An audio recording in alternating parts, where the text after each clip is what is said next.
Good afternoon, brothers and sisters in the Dhamma. Let us pay homage to the Buddha. Namo tassa bhagavato arahato samma sambuddhassa. Namo tassa bhagavato arahato samma sambuddhassa. Namo tassa bhagavato arahato samma sambuddhassa. Today, good afternoon, Dr. Ng. We have our last lesson for Ānāpānasati. Today is on Cessation and release. But first, we have a few questions for Dr. Ng. Actually, I need to reply the last question of the last Saturday. Okay. Shall I finish that first? Yes. Okay. So here we have the question put up by one of the participants, Upakalesa MN118. In reply to this, I will explain Upakalesa, imperfections, and I will add on the other two suttas to enhance this answer. Okay, so imperfections. So all suttas have the underpinning topic of a sutta is always the Four Noble Truths. So you have always to look at every sutta for the Four Noble Truths. Now during this COVID period, they have this game out there that says spot the cat in the books of life, in the sort of the case of books, or you spot something, no? So what you have to do in reading sutta, you have to spot the Four Noble Truths. So today's topic is about the Four Noble Truths. And last week we had this first and the second Noble Truth, the volition and consciousness, and dependent origination, which is about suffering and the origin of suffering. So following with that, we are going to do Four Noble Truths, the cessation and the path, the third and the fourth part today. So in answering to your question on Upakalesa, the imperfections. So this particular sutta, Upakalesa, imperfections, were given as a result of imperfections in the Sangha. So at Kosambi, in the 10th year of the Buddha's ministry, there was this quarrel between the Dhamma monks and the Vinaya monks on the clearing of the water in the toilet from a vessel.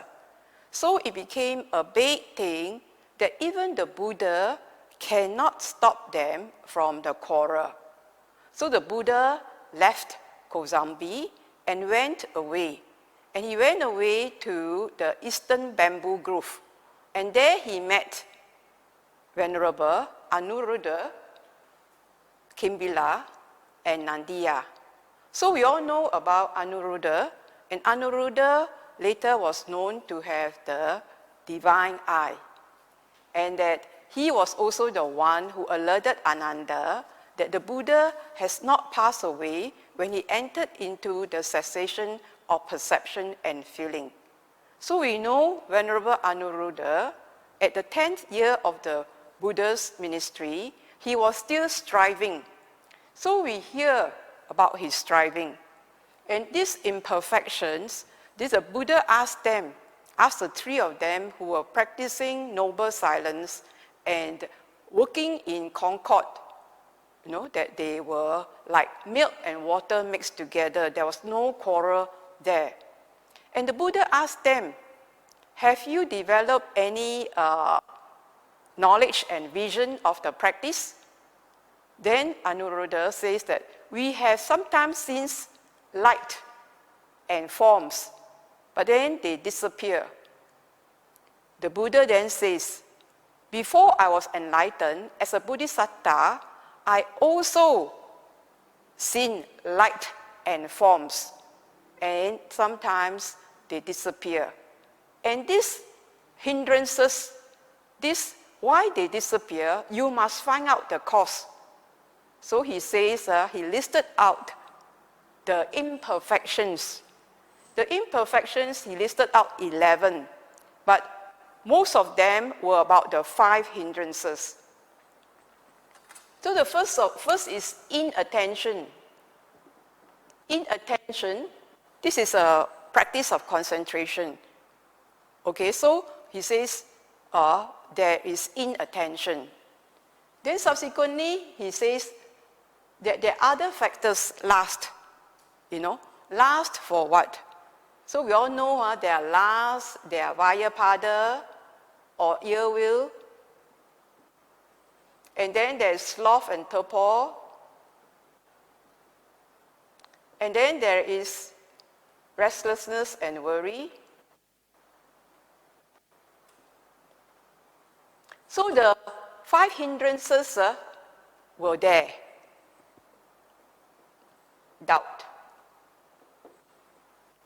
So, but he expanded it. He expanded it in a sense, he says, there was longing. There was longing. There was elation. There was taken with many forms, or the perception of diversity. Very distracted, but they were taken up by this. So there were already 4 here. 2, 3, 4, 5. Vyapada, I will put down here. Sometimes the light and forms disappear because of fear. And then sometimes it disappears because of sloth and torpor. So in sloth and torpor, in addition to the sloth and torpor, so this is 7, 8, deficient energy. Inertia. You so sloth and torpor, you're like in prison, you don't sort of like not progressing. Then here you have excess energy. And this would be 11. So in this particular sutta, he listed out 11 imperfections to the practice. It's a hindrance to the practice, to the concentration, and so he could not see light and forms well. So here these are the imperfections. Then later on he perfected them. And when he perfected them, he says he applied thought and sustained thought. And then he abandons the thought and sustained thought, rapture, tranquility, joy, and concentration. When he did this, he had knowledge and vision. So, if we talk about terms of the 4 Noble Truths, this is suffering. When you abandon this, then you apply this, then you would have knowledge and vision. So similarly, in the 16 steps of Ānāpānasati, you focus on your breathing continuously. That means according to the 16 steps, you will have the knowledge and the vision. So this is the sutta where you talk about light and forms. But I would like to further elaborate on this light and forms. So in this particular sutta says that why the light and forms diminished and cannot be sustained by the practitioners. So these are the 11 imperfections. Most of them 8 out of the 11 fall under the 5 hindrances. So the 5 hindrances are your mind objects that you have to abandon. So now we want to talk about Gaya. Okay, I want to talk about Gaya. So this Gaya, in this particular sutta, Gaya, AN 8.64, the Buddha said that while he was practicing as a bodhisattva, before he became perfectly enlightened, he also saw light and forms. Sometimes he sees light, sometimes he sees forms. Then he says he purified it in his practice, and until he purified it, he did not dare to say that he was enlightened. Now, so Anguttara Nikaya 8 means there are 8 points. So these 8 points goes on to say that when he perceived the light and the forms, he focused in the light to see the forms. And then in the forms, he saw the deities. And in the deities, he know that these are deities. So now we talk about light and forms. If you've been to a dark forest, you may have seen fireflies. When you see fireflies, it's bright. When you look closer, what is this light? Oh, you realize that it's a firefly. So it is like this. You see light, and then you see forms. So in the light, he saw forms. So, and then he realized that they were deities. And then he also know their karma. That means, what did they do to arise in this state? And then he says, because of their, what's the cause for their arising in this state? And then in this state, how long would they live? And in this state, what do they enjoy? What kind of food they eat? What type of pleasure and pain they have? And then he also asked, were I ever with these deities before? No, in the suttas, you always have this relative family deity would come and sort of like tell you, hey, you didn't get it, no? Like this Bahiya was told by his sort of relative deities, hey, you haven't realized it. So in the suttas, we all read about, you know, Ānāpānasati, who passed away and reappeared in the Jetavana as a young deity from Tusita, and sort of the whole place was brightened up by his presence. So this light and forms is about deities. Okay, so when you say light and forms, it's about deities. So now this Gaya is talking about the details of light and forms. And so in this particular sutta, it's just to elaborate light and forms are of the deity's existence. And Anuruddha later on developed this particular power, and he had the divine eye to communicate with deities and see light and forms. It's just to elaborate further. And then I want to talk about Anguttara Nikaya 9, 2.24, because it also elaborates on light and forms. So we all know that there were many realms of the heavenly realms. And the Buddha in this particular say that all the beings, sentient beings, exist in these 9 realms. Now, these 9 realms, so we take out 5. 5 of them are, 4 are arupa realm, the space, consciousness, nothingness, neither perception nor non-perception. And this is the cessation of perception and feeling. So 5 we take away. Left with 4. So 4, what are they? So we are human beings. we are the ones with different bodies and different perceptions. So every human beings are different with different perception. So when people have different views, don't quarrel because everybody has different perception. Even the same apple we are looking at from this direction is seen differently from another direction. So we are human beings of different bodies and different perceptions. And this also is the nature of animals and lower devas. So this is one. Then another one is the Brahma world with the different bodies but same perception. So they have the same perception of Brahma Vihara, of metta, of compassion, of mudita, of appreciative joy, of equanimity. So this perception of this Brahma Vihara is the same for everyone. If anyone feels loving kindness, it's the same as another who feels loving kindness or compassion. So this one, different bodies, but same perception. Then left with two. And these two are devas.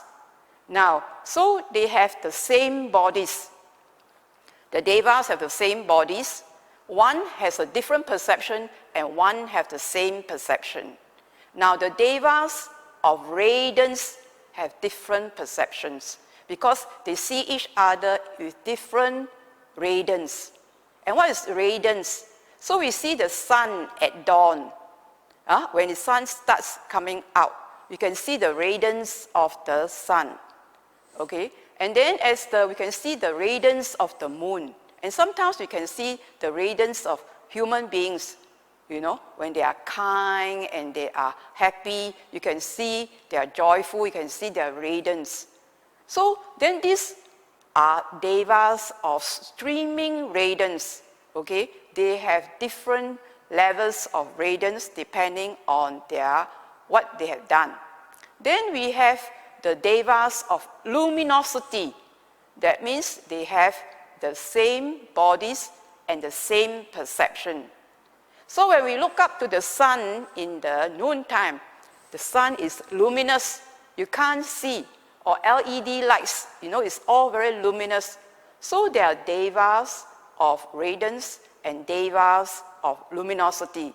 So it's these two of them. All these, they have lights and luminosity and radiance. So that's why in the light, see the forms.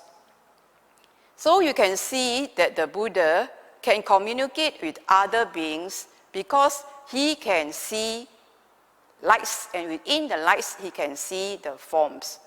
So this is just to elaborate to you that this is what it means in that particular sutta. And you have other suttas which will enhance that reply.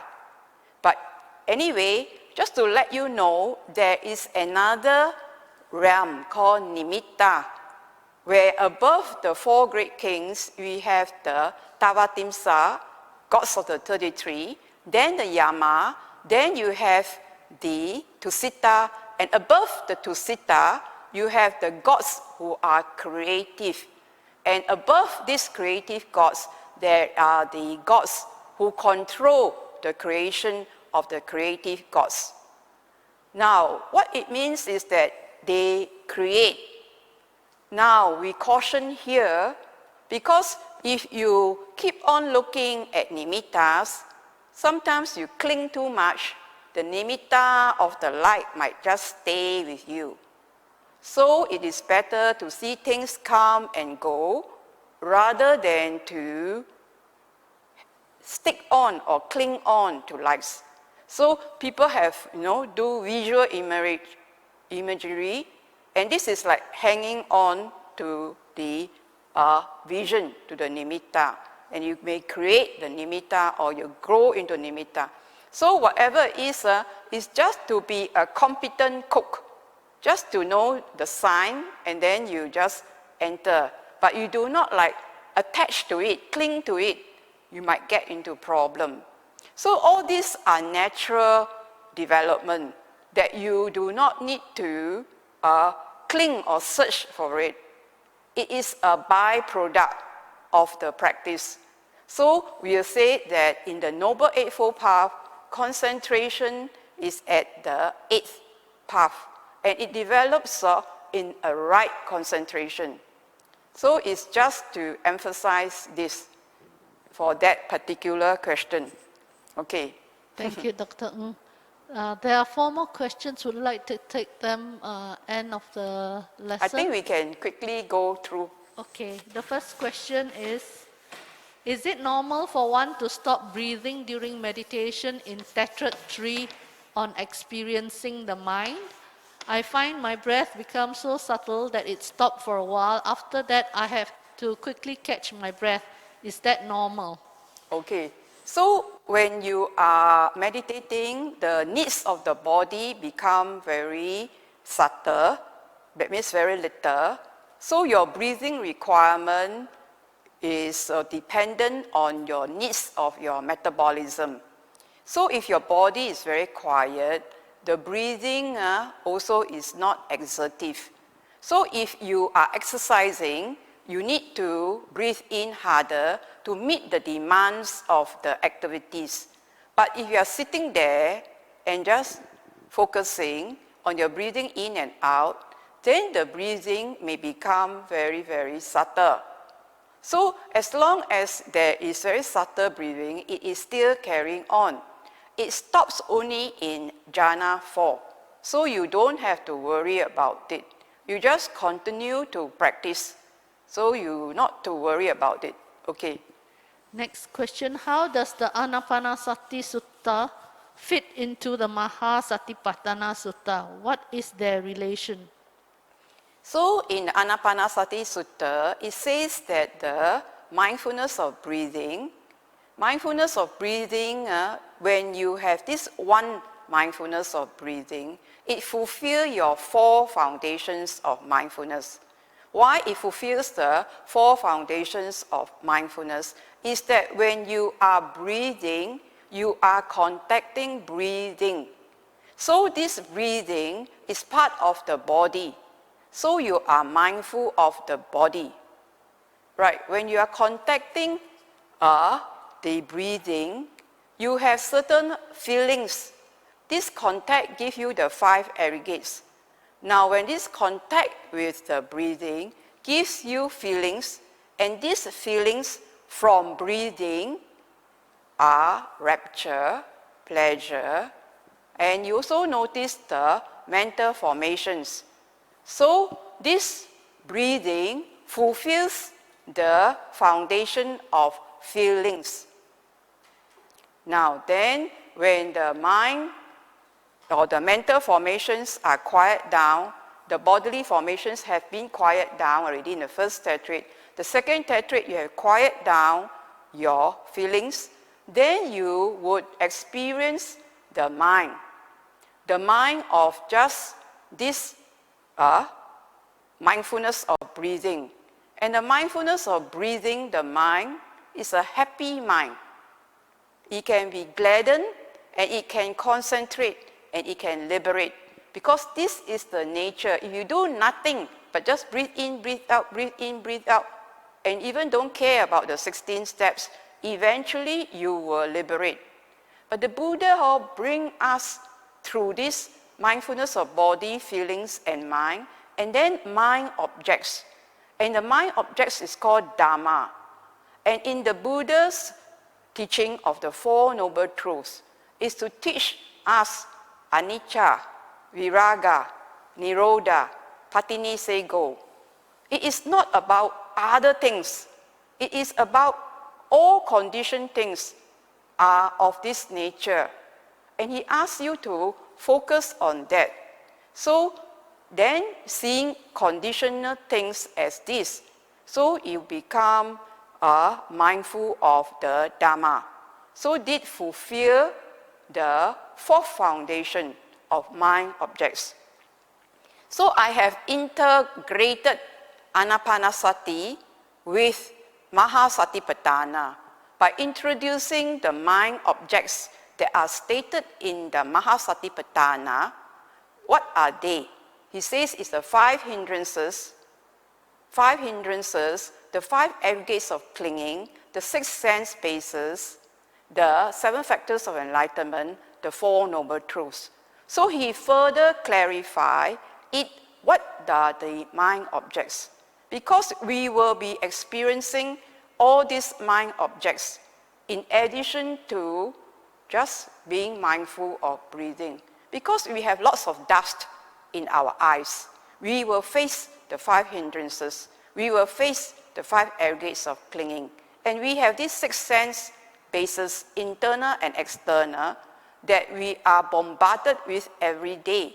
So he wants you to see them as they are. And the seven factors of enlightenment are also mind objects, but they are to be developed. And then he went on to the four noble truths. The four noble truths, again and again, to see conditional things arise and cease, arise and cease.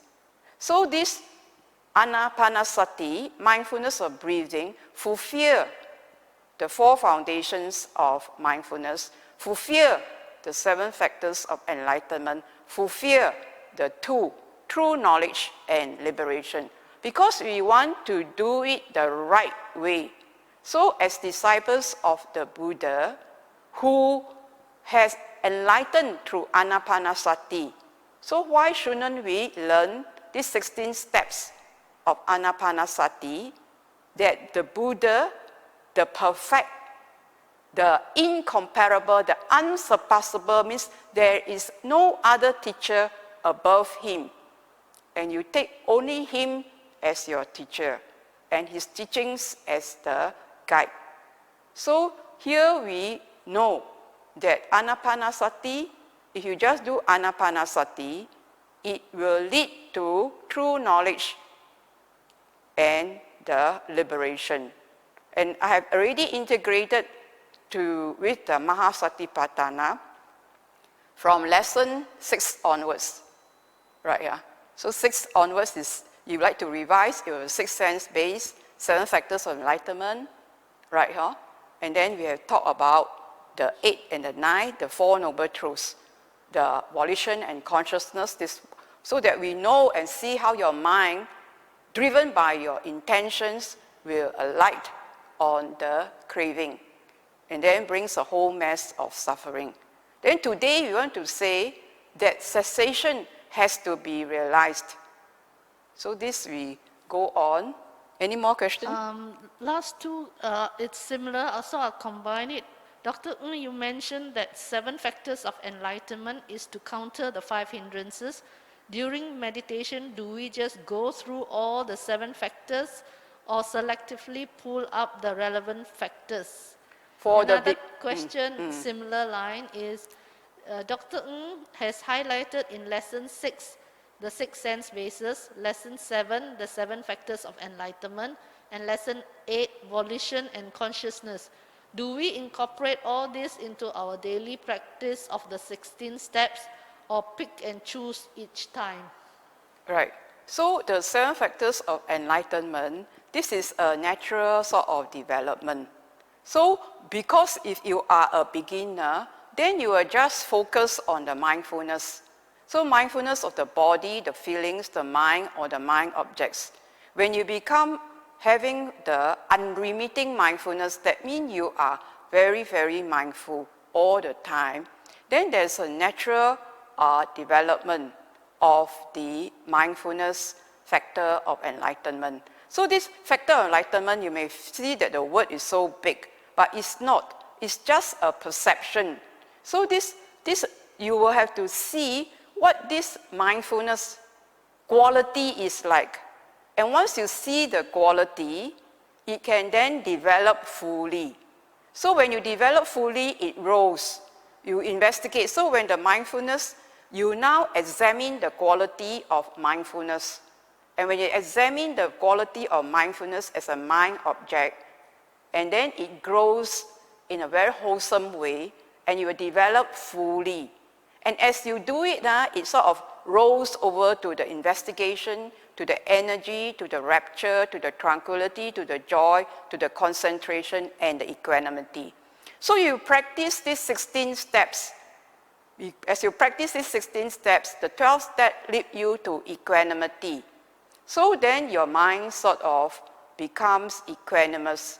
So as it is, we say that the 9 abodes of sentient beings talk about bodies and perceptions. We are bodies and perceptions. So we have to develop our perception. So in the many guides that the Buddha taught us, he tells us perception of impermanence, perception of non-self, perception of foulness, perception of this and that. Because it's perception that we have. If we don't develop this perception, but it's just a concept, it doesn't work.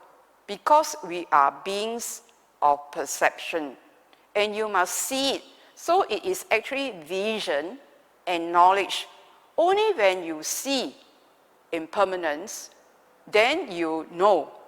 So the impermanence, so we have anicca, viraga, nirodha, and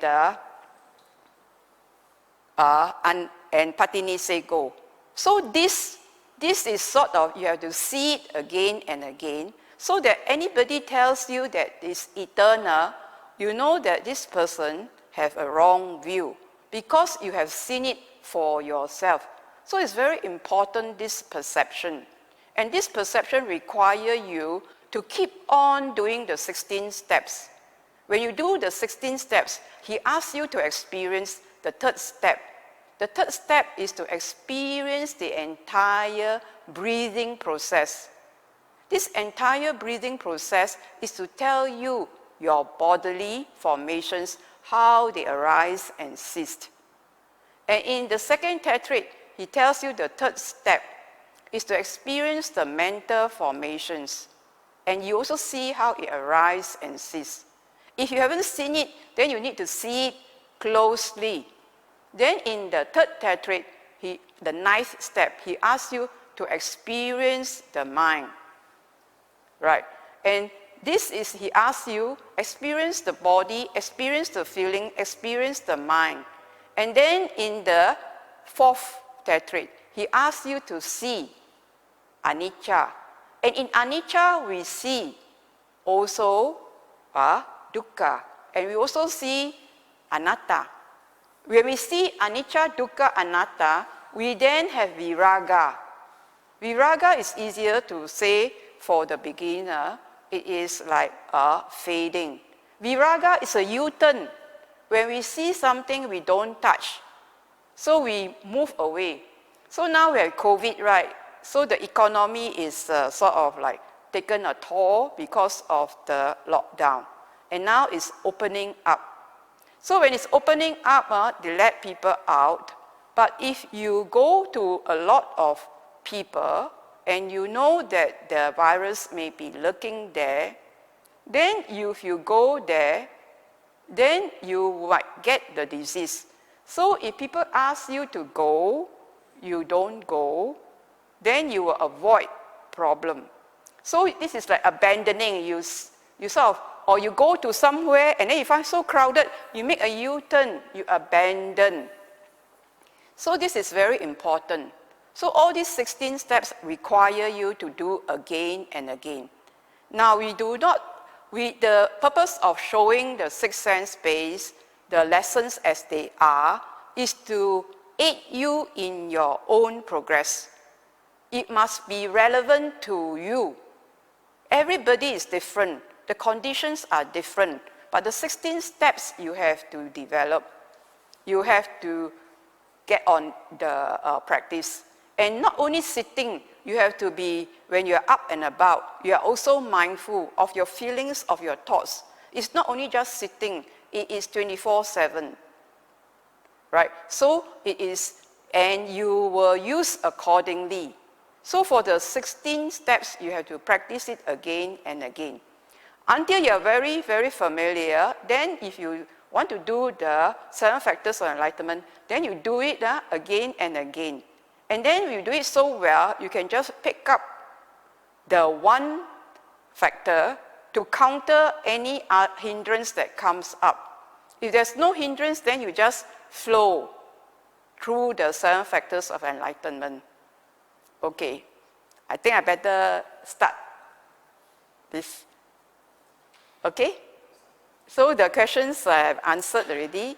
Now we will go to the main suttas that were sort of highlighted for this particular lesson. This particular lesson, I chose MN86, Aṅgulimāla. Mala. I always say mana. Mala. I chose it because I feel it's very important, because we all have a lot of unwholesome sankhara. So Aṅgulimāla, this sutta, is based in the kingdom of Kosala. And in the kingdom of Kosala, the king is King Pasenadi. Now, in this particular place, there was a bandit. This bandit is Aṅgulimāla, and he was known to kill many, many people. So he could take on one person, he could take on 10. So although you think that, we are in a group of 10 or 20 or 30 or 40, we surely would be able to overcome one person. But no, Aṅgulimāla was so powerful, was so strong, that he could overcome up to 40 per time.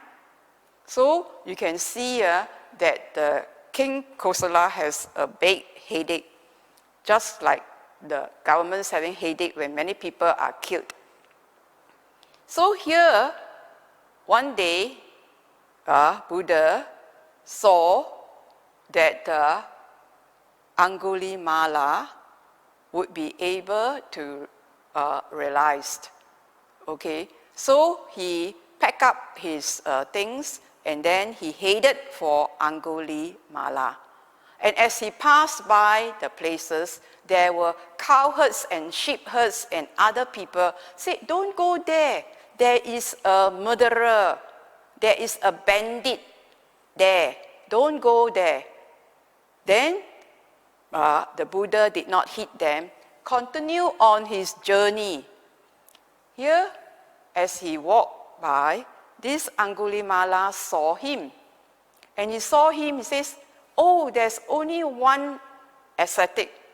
Let me just kill him and then finish my garland that I'm supposed to offer to my teacher." So he then ran after the Buddha. The Buddha was walking at a normal, mindful pace. And Aṅgulimāla was running. But he couldn't catch up with the Buddha, because the Buddha used his psychic powers and that he could walk very, very mindfully.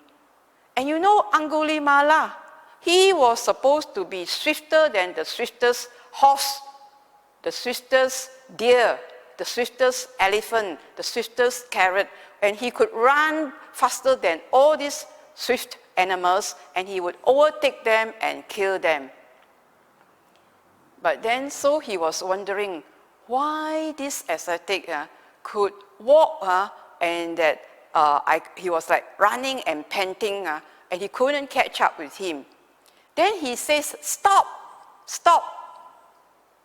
I couldn't understand, this Aṅgulimāla, he is a murderer. You expect a victim to stop for you to kill?" I thought that was a bit, why did he do that? But then the Buddha turned around and he was still walking. "I have stopped, you have not." And Aṅgulimāla says, he is still walking and he hasn't stopped walking, and I have stopped walking, and he says I haven't stopped. Now what do you mean by that? So he asked the Buddha, "What do you mean that the Buddha had stopped and he had not?"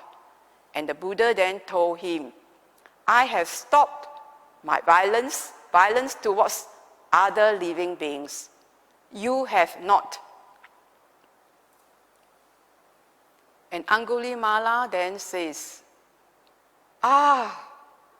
this sage has come for me, to save me. Yes, the Buddha has realized and has come to save us.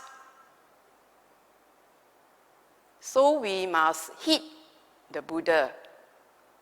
Now Aṅgulimāla says that the Buddha has come for him, to save him.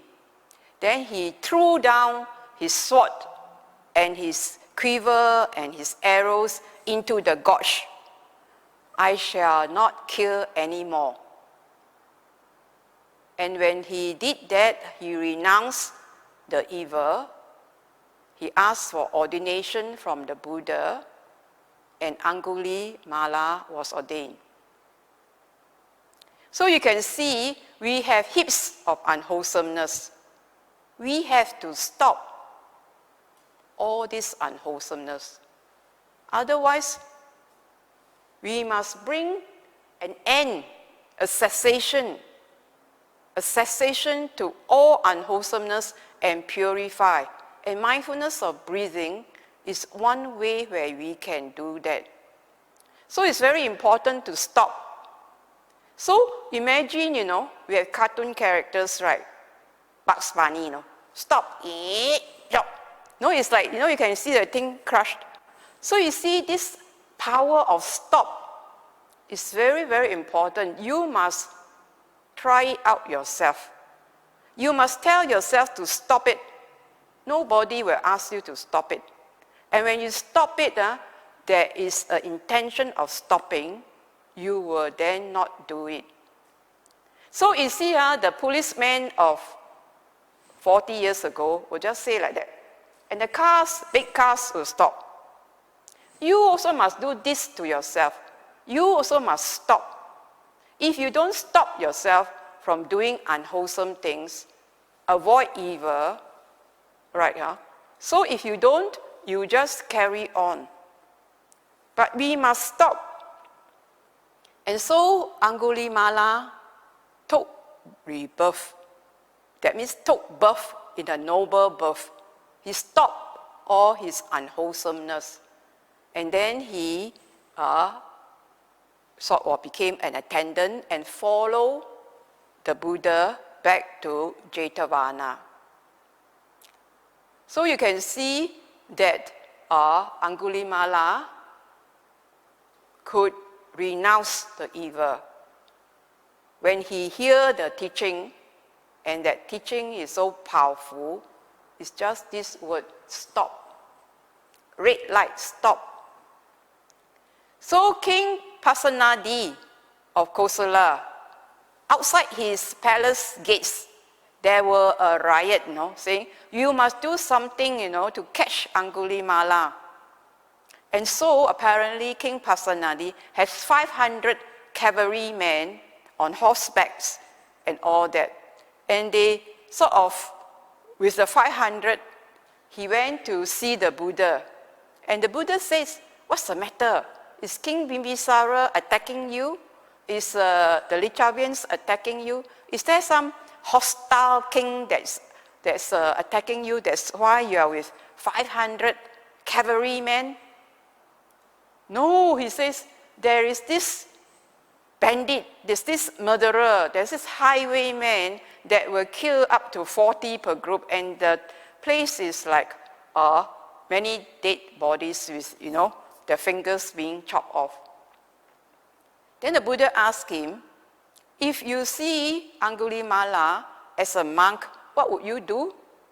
Oh, I will rise up and I will offer him the requisites and will give him the protection. Then the Buddha pointed to Aṅgulimāla and says that, that's Aṅgulimāla. And King Pasenadi rose up and paid respects to Aṅgulimāla and then asked him.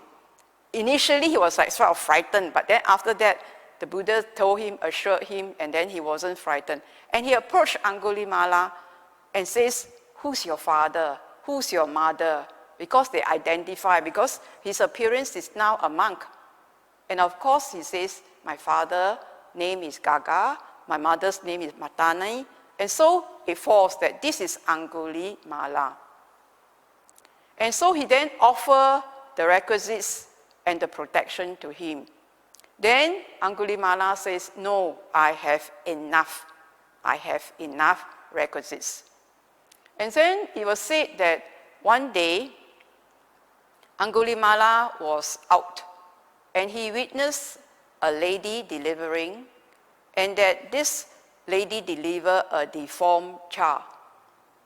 So he was quite upset and he returned to inform the Buddha.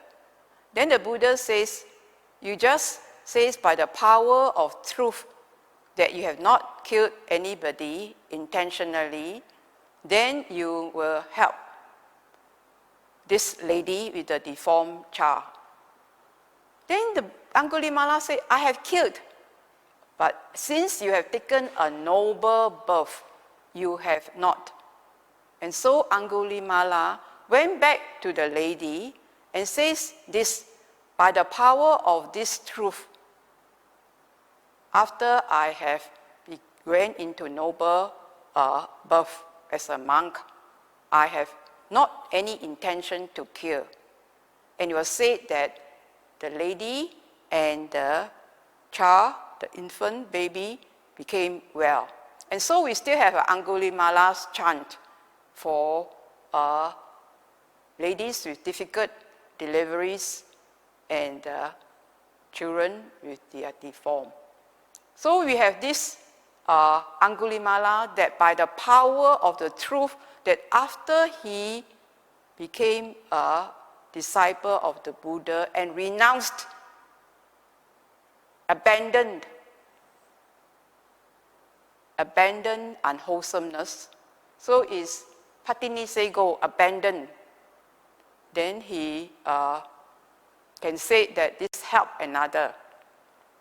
And after some time, he also realized as an arahant. Later on, we say that during his alms round, sticks were thrown at him and he got blood running down his face or the body. Then the Buddha would just tell him, bear with it, Aṅgulimāla, because this is the result of what you had done. But Aṅgulimāla, though the body has physical pain, his mind was free. So it's very, very important that once we know that we identify unwholesomeness, we must stop all this unwholesomeness so that we can further purify the practice. So this cessation, we stop all unwholesome things and then stop all mental formations and bodily formations and verbal formations that are unwholesome.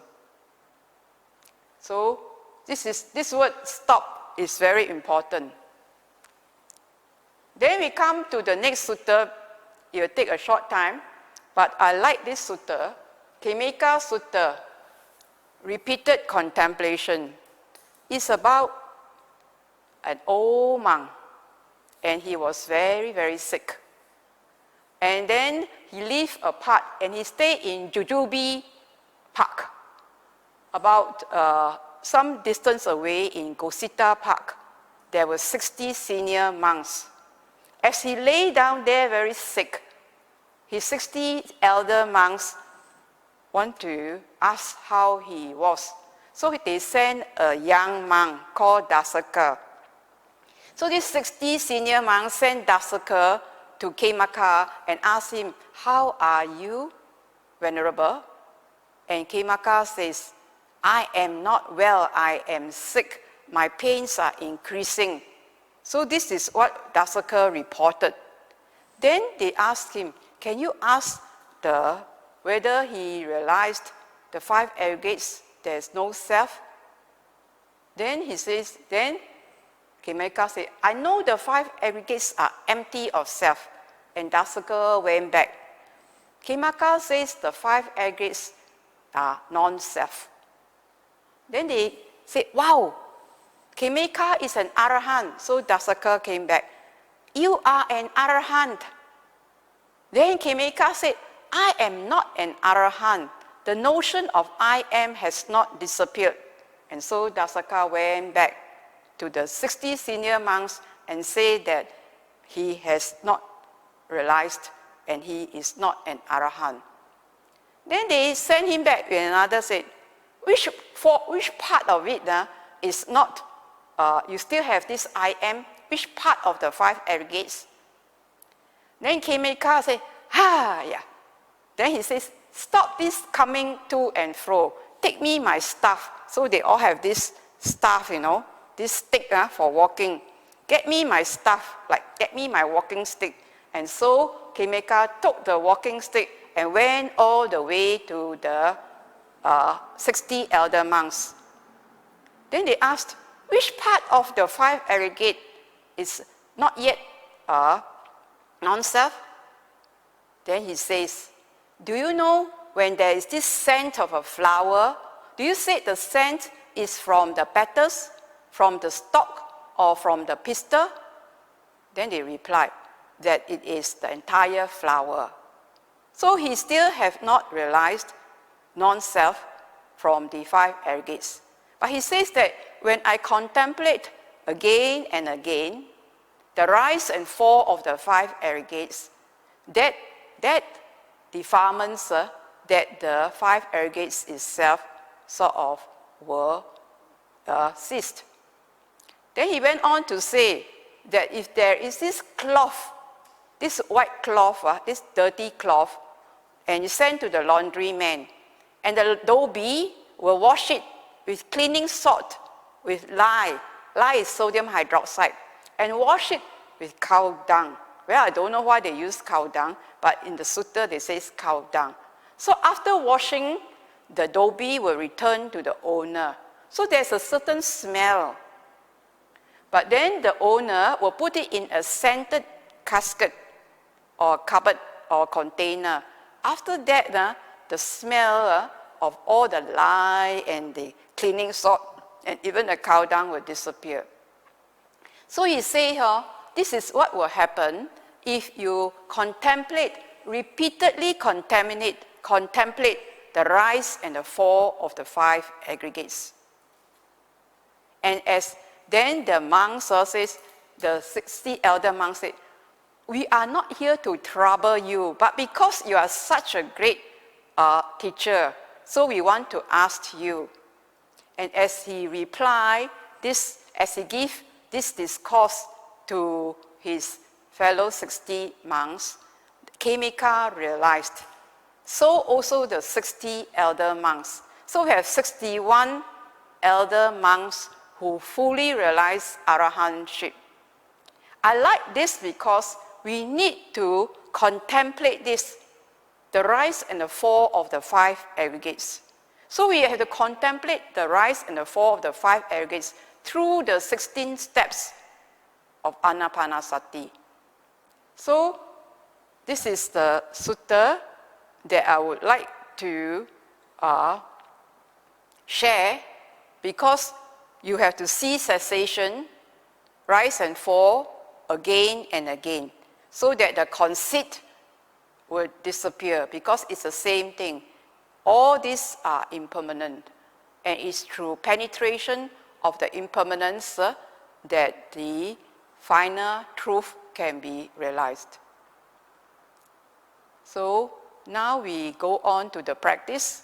We will meditate, and I will focus on the cessation today. Cessation and release today.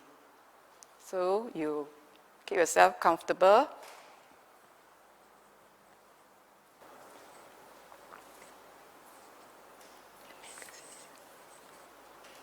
So you go to your familiar spot. You sit down cross-legged. Put your spine straight. Put your mindfulness before you.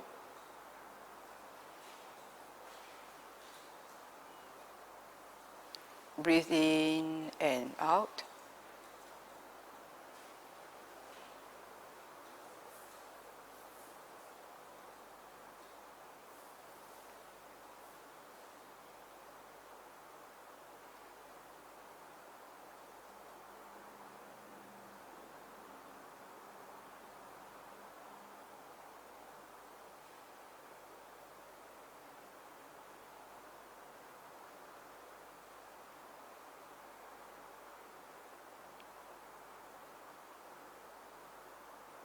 Breathing in long, you know you are breathing in long.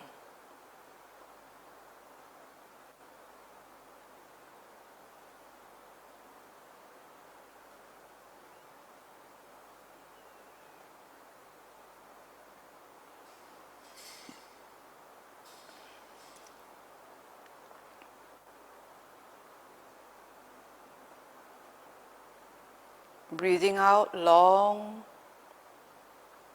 you know you are breathing out long.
You can see arising and ceasing any time.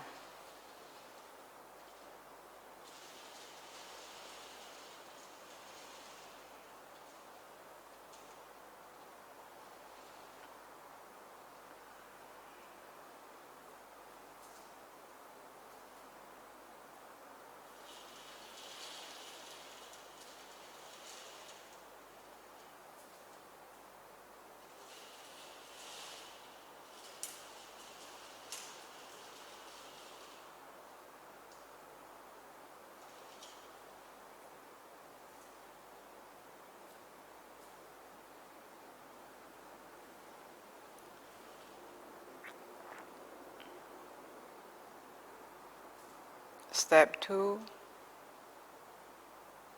breathing in short, you know you're breathing in short.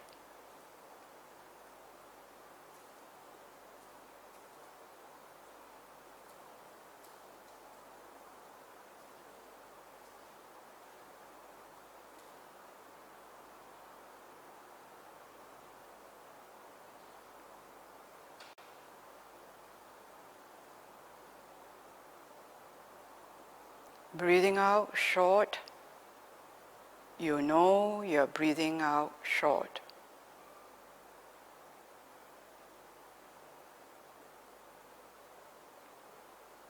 Notice the rise and the stop of each breathing in and breathing out.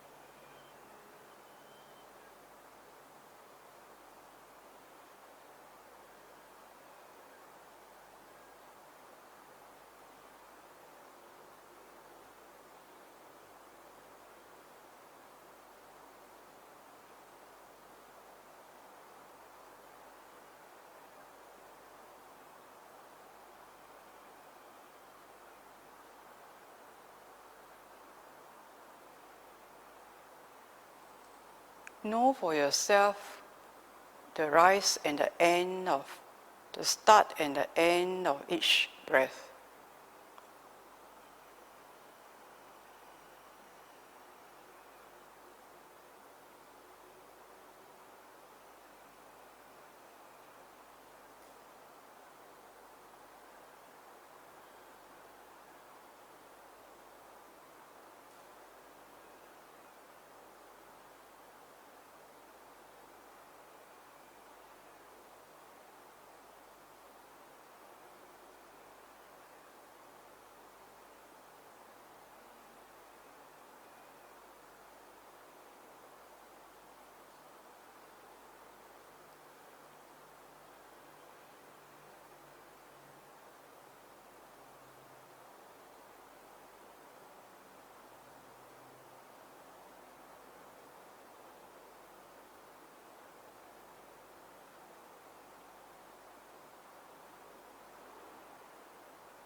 Step 3, breathing in, experiencing the entire breathing in process.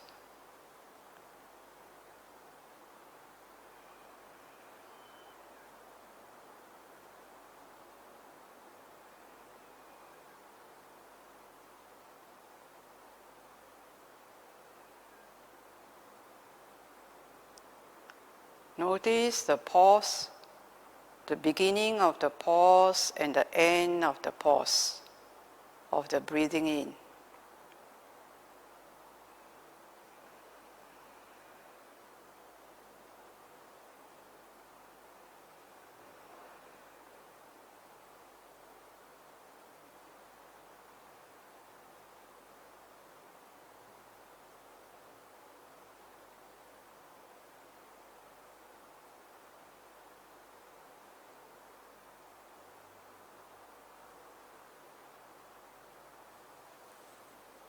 Breathing out, experience the entire breathing out process, beginning to the end, and then also appreciate the pause, beginning and end.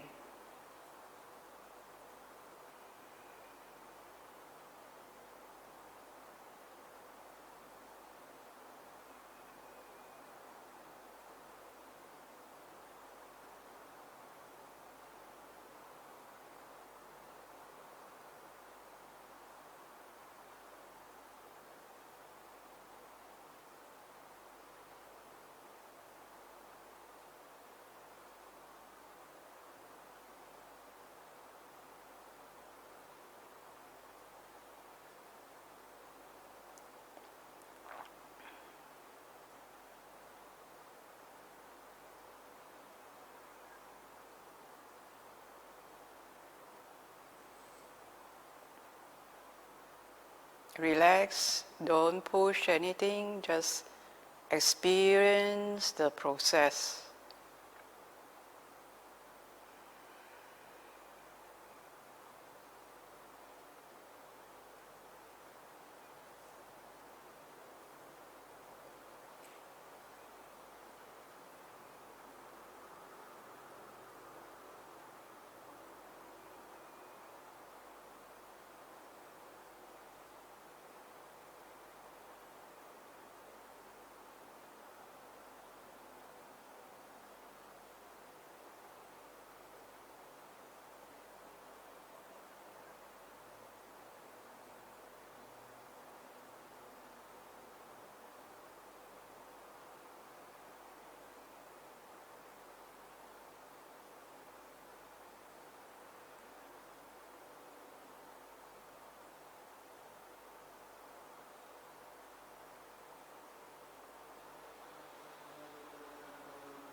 During the pauses, you may experience the release.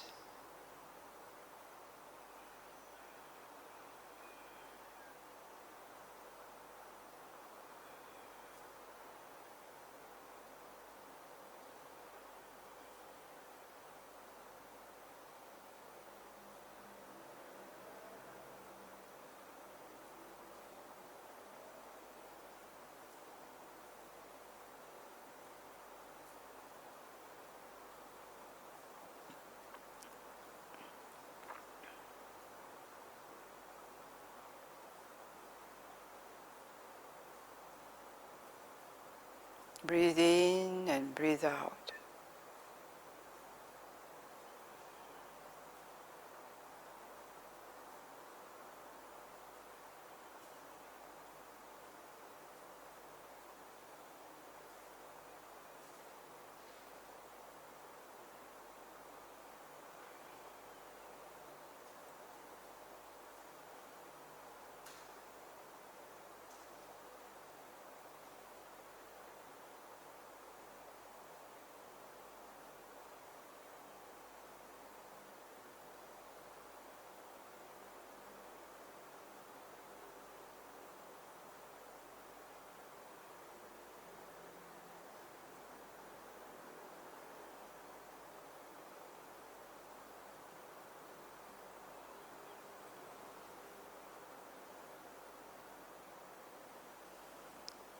The fourth step, breathing in, calm the bodily formations.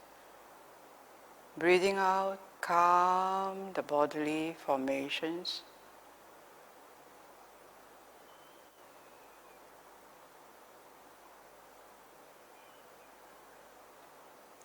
You also see the rise and fall,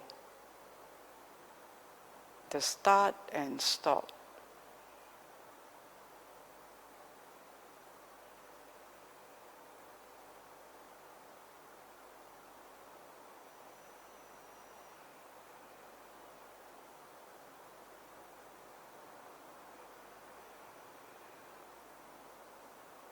Of the calming process.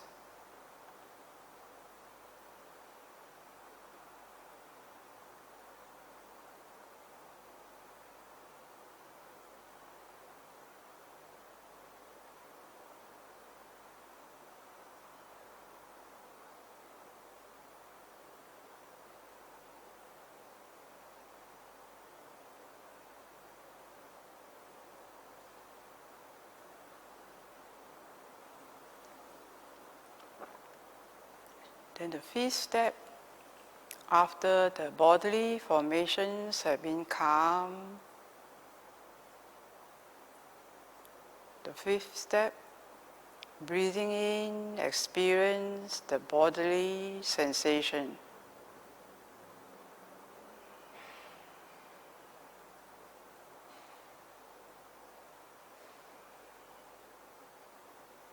Which is pleasant.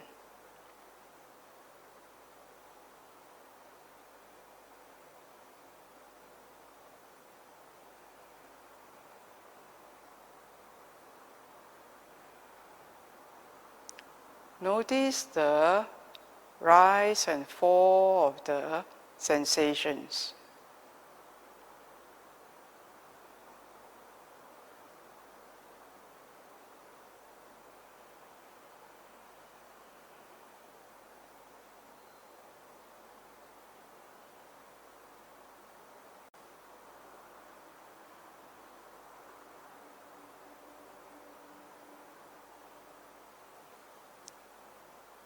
Breathing out, experience rapture.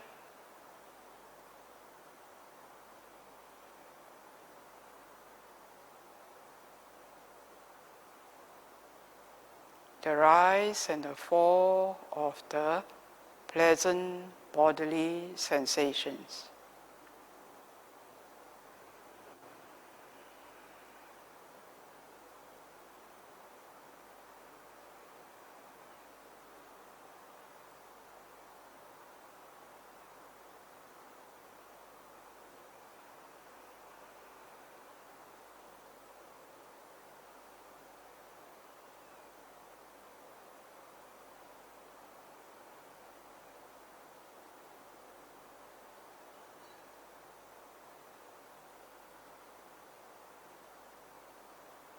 Breathe in, experience. Breathe out, experience.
The sixth step, breathing in, experience the pleasant mental sensation within.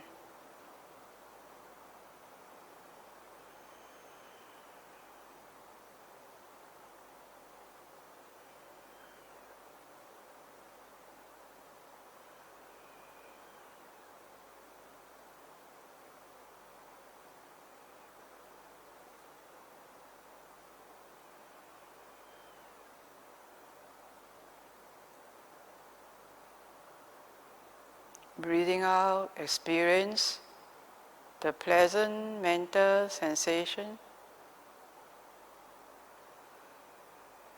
within.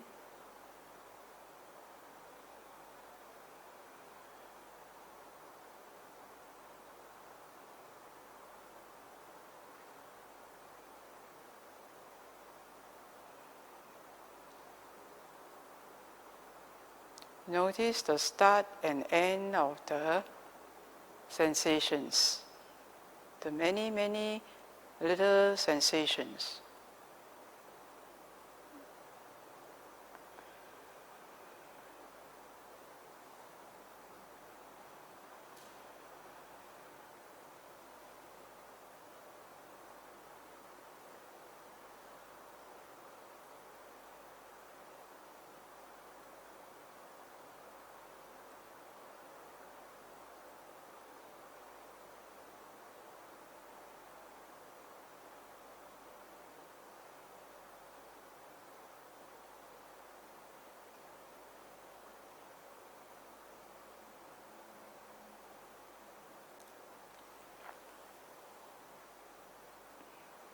Step 7, breathing in, experience the mental formations.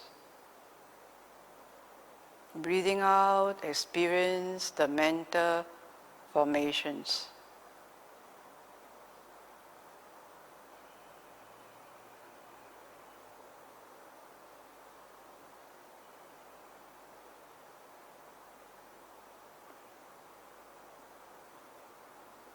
Experience whatever sensations within the body.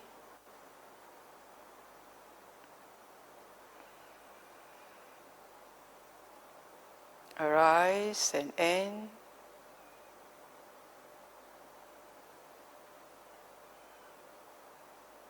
Breathe in, experience.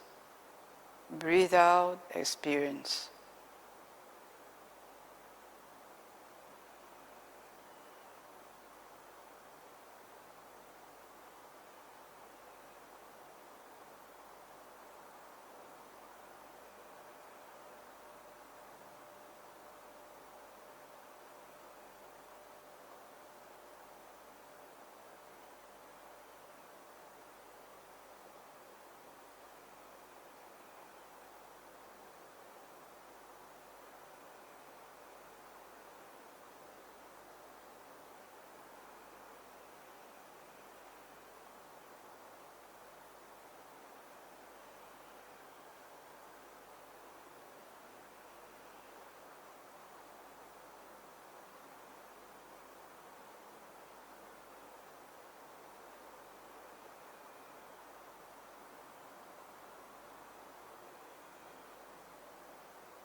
Observe the start and end, or the end can be called cessation, the start and end of the many mental formations.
The breathing is your bodily formation.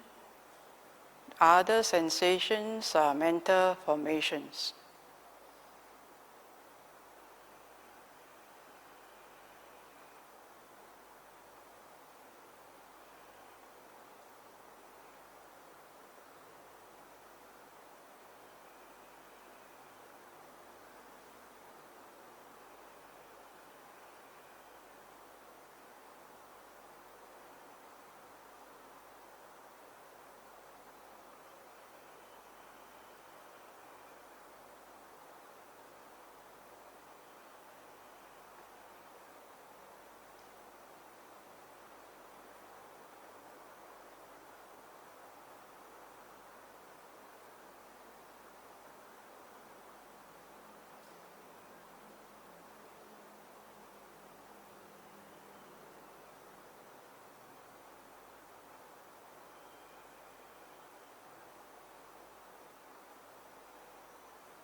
Step 8. Breathing in, calm those mental formations. Breathing in, calm.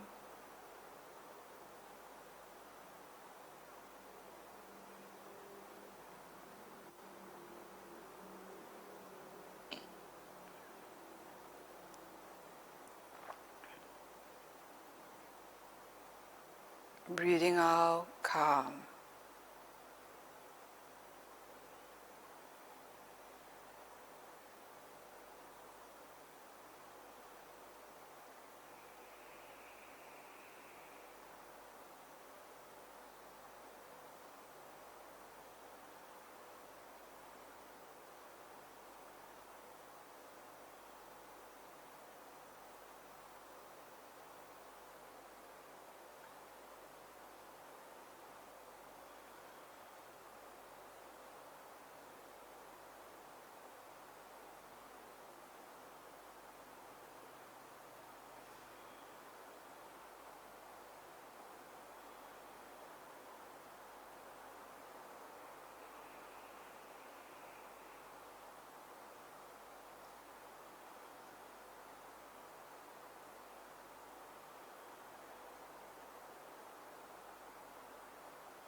Step 8 would be calm the mental formations.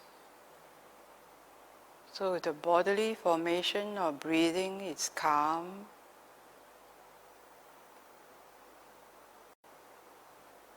The mental formations of feelings or sensations are calm.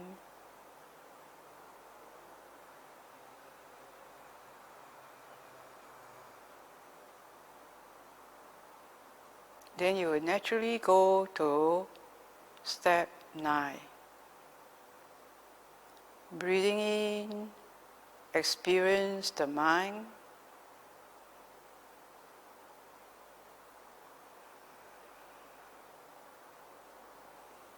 Breathing out, experience the mind.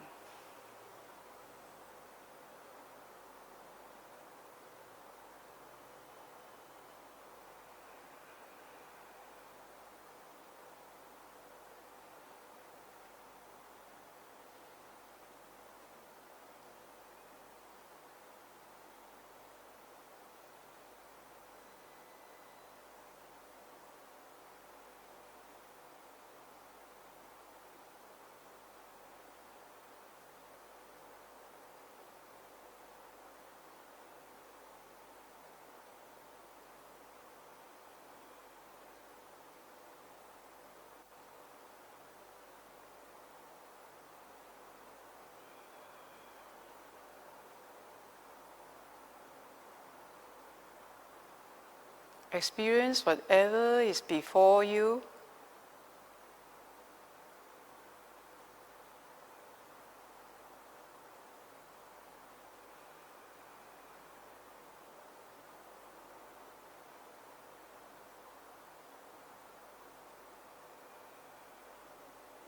And also see its changing nature.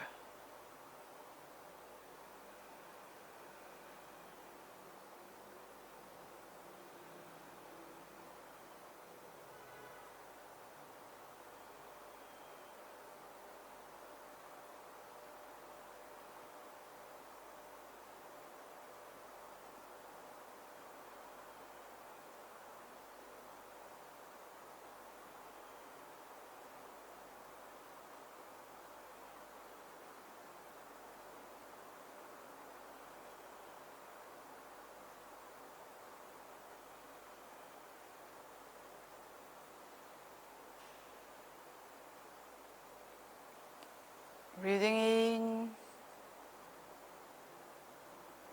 experience the mind. If you just watch the mind,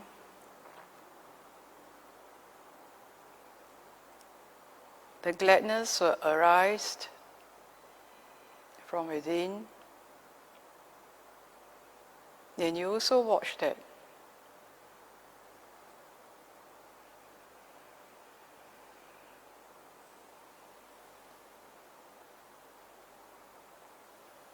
Step 9 flows naturally to step 10. Breathing in, gladden the mind.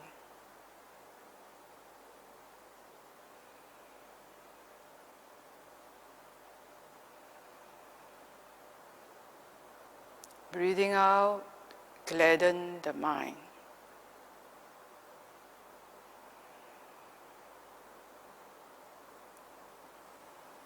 Gladdening is a volition, so notice its rise and end, its rise and end, where it arises and where it ends.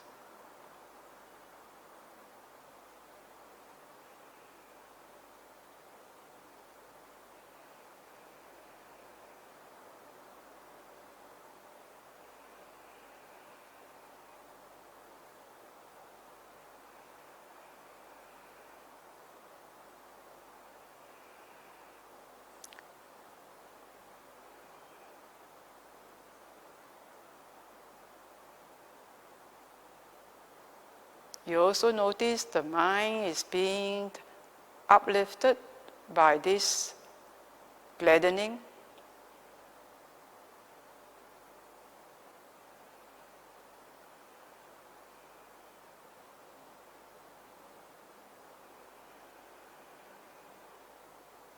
Notice the gladdening as a process, rise and fall, and also notice the mind changing also with the gladdening.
you flow into step 10, where you'll be watching the gluttony mind. So breathing in, concentrate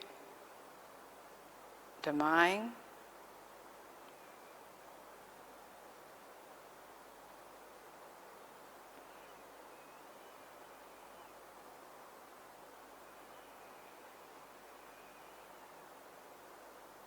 Breathing out, concentrate the mind.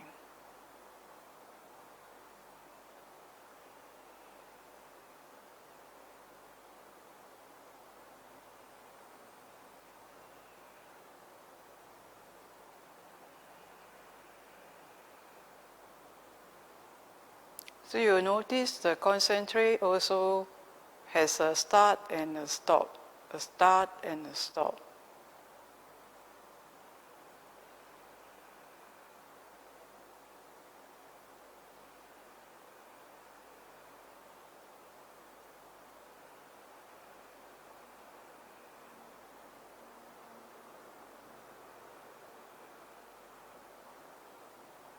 See where it arises, where it ends.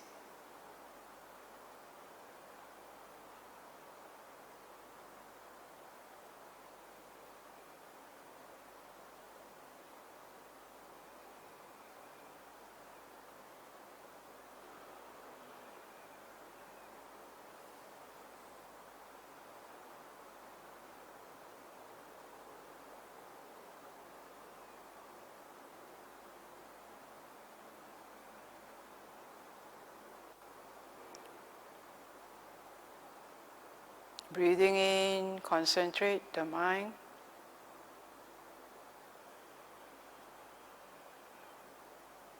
Breathing out, concentrate the mind.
So when you concentrate, just focus on the mind, and then subsequently the 12th step would be breathe in, liberate the mind.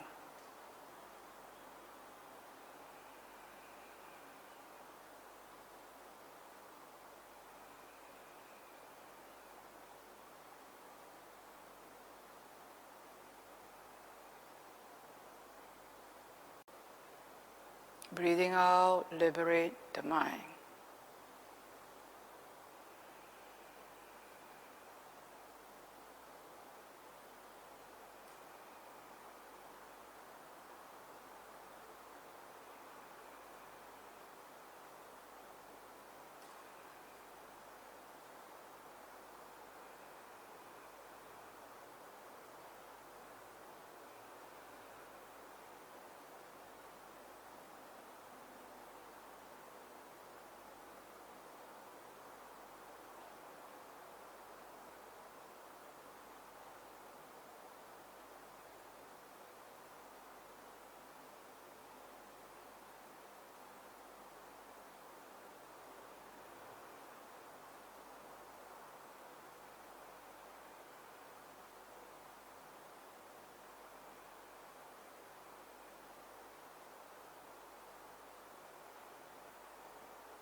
If you cannot liberate the mind and you've had congestion, then look upon this congestion with equanimity.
If you cannot still liberate the mind, then you breathe in, you say let go.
Now, Tetrad 4, you contemplate on the body, your breathing,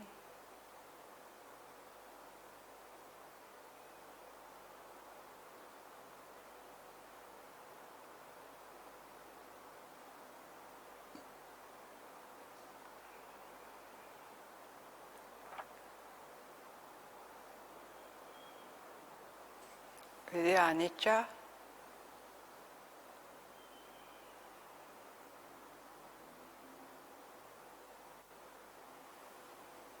its start and its end. So you breathe in and pause at the end.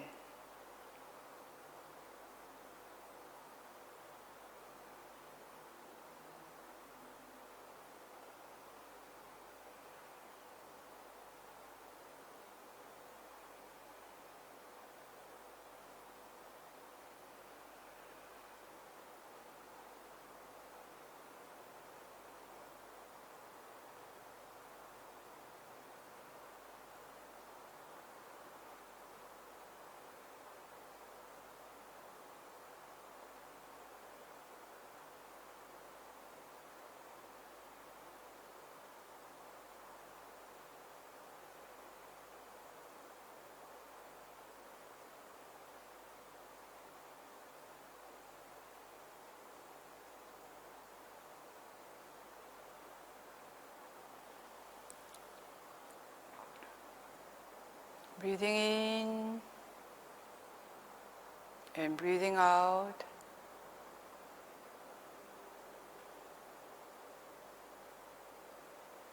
At the end of breathing in, there is a pause.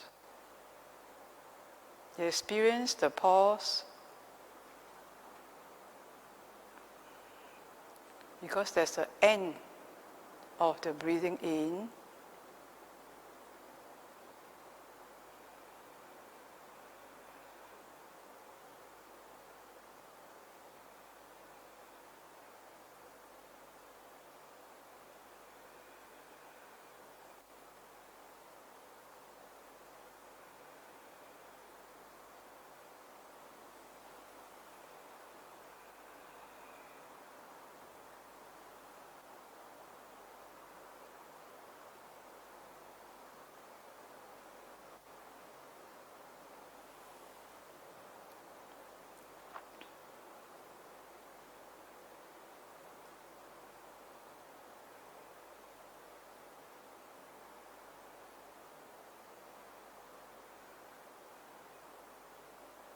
During these pauses, you may experience sort of release or the mutti.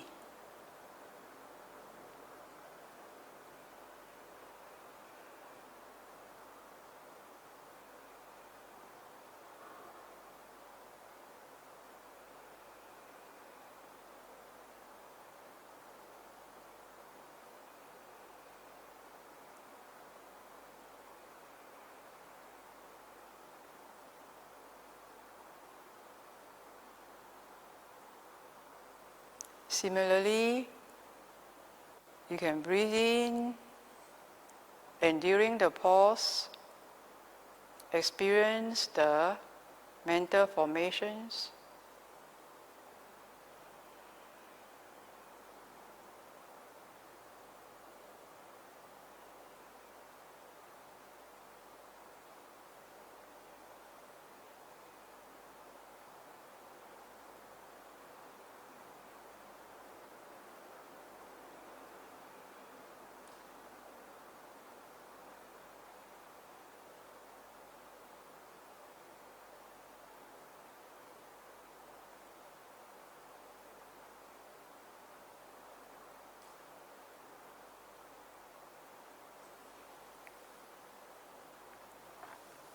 Tetrad 3 already experienced the liberation.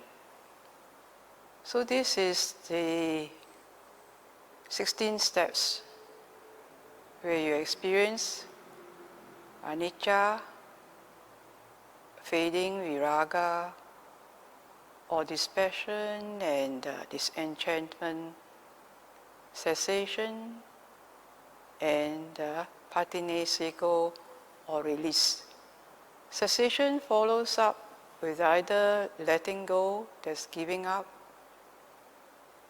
with abandoning, patinesico, mutti, release, and analayo, which is no, non-dependent on, not dependent on the attachments to these four foundations.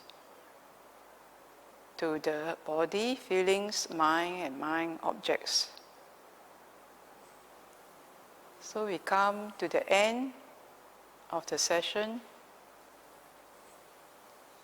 You take any questions? You feel your bum on the seat, feel your entire body before you slowly open your eyes.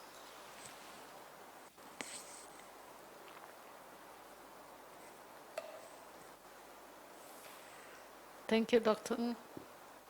I think there are about a dozen questions. The first question, in Majjhima Nikaya 10, he leaves contemplating the body in the body internally, externally, internally and externally, and same with feelings, consciousness, and mental objects. What does it mean to contemplate for each aggregate externally? Thanks. So 6 sense based internally and externally. I think So the internally is your senses, as in the eyes, nose, ears, tongue, and then the body. So externally, eye will be sight, touch here, smell, sound, taste. So you have to experience your 6 sense bases internally, just as you experience breathing. This is your body. So it's rise and fall, rise and fall, rise and fall. So this is the internal. And then externally. So for example, the external is that you see or you experience the sound as just impermanent, sight as impermanent. So this is to experience internally and externally. To experience the 6 sense base internally and externally. Right. This is what it means. he's referring to the Satipatthana, I think. Yes. Body, feelings, consciousness, and mental objects. Yes. So in the feelings, that means the feelings arising from contact with your body. Sometimes you have aches here, you contact and you might have painful or pleasant feeling.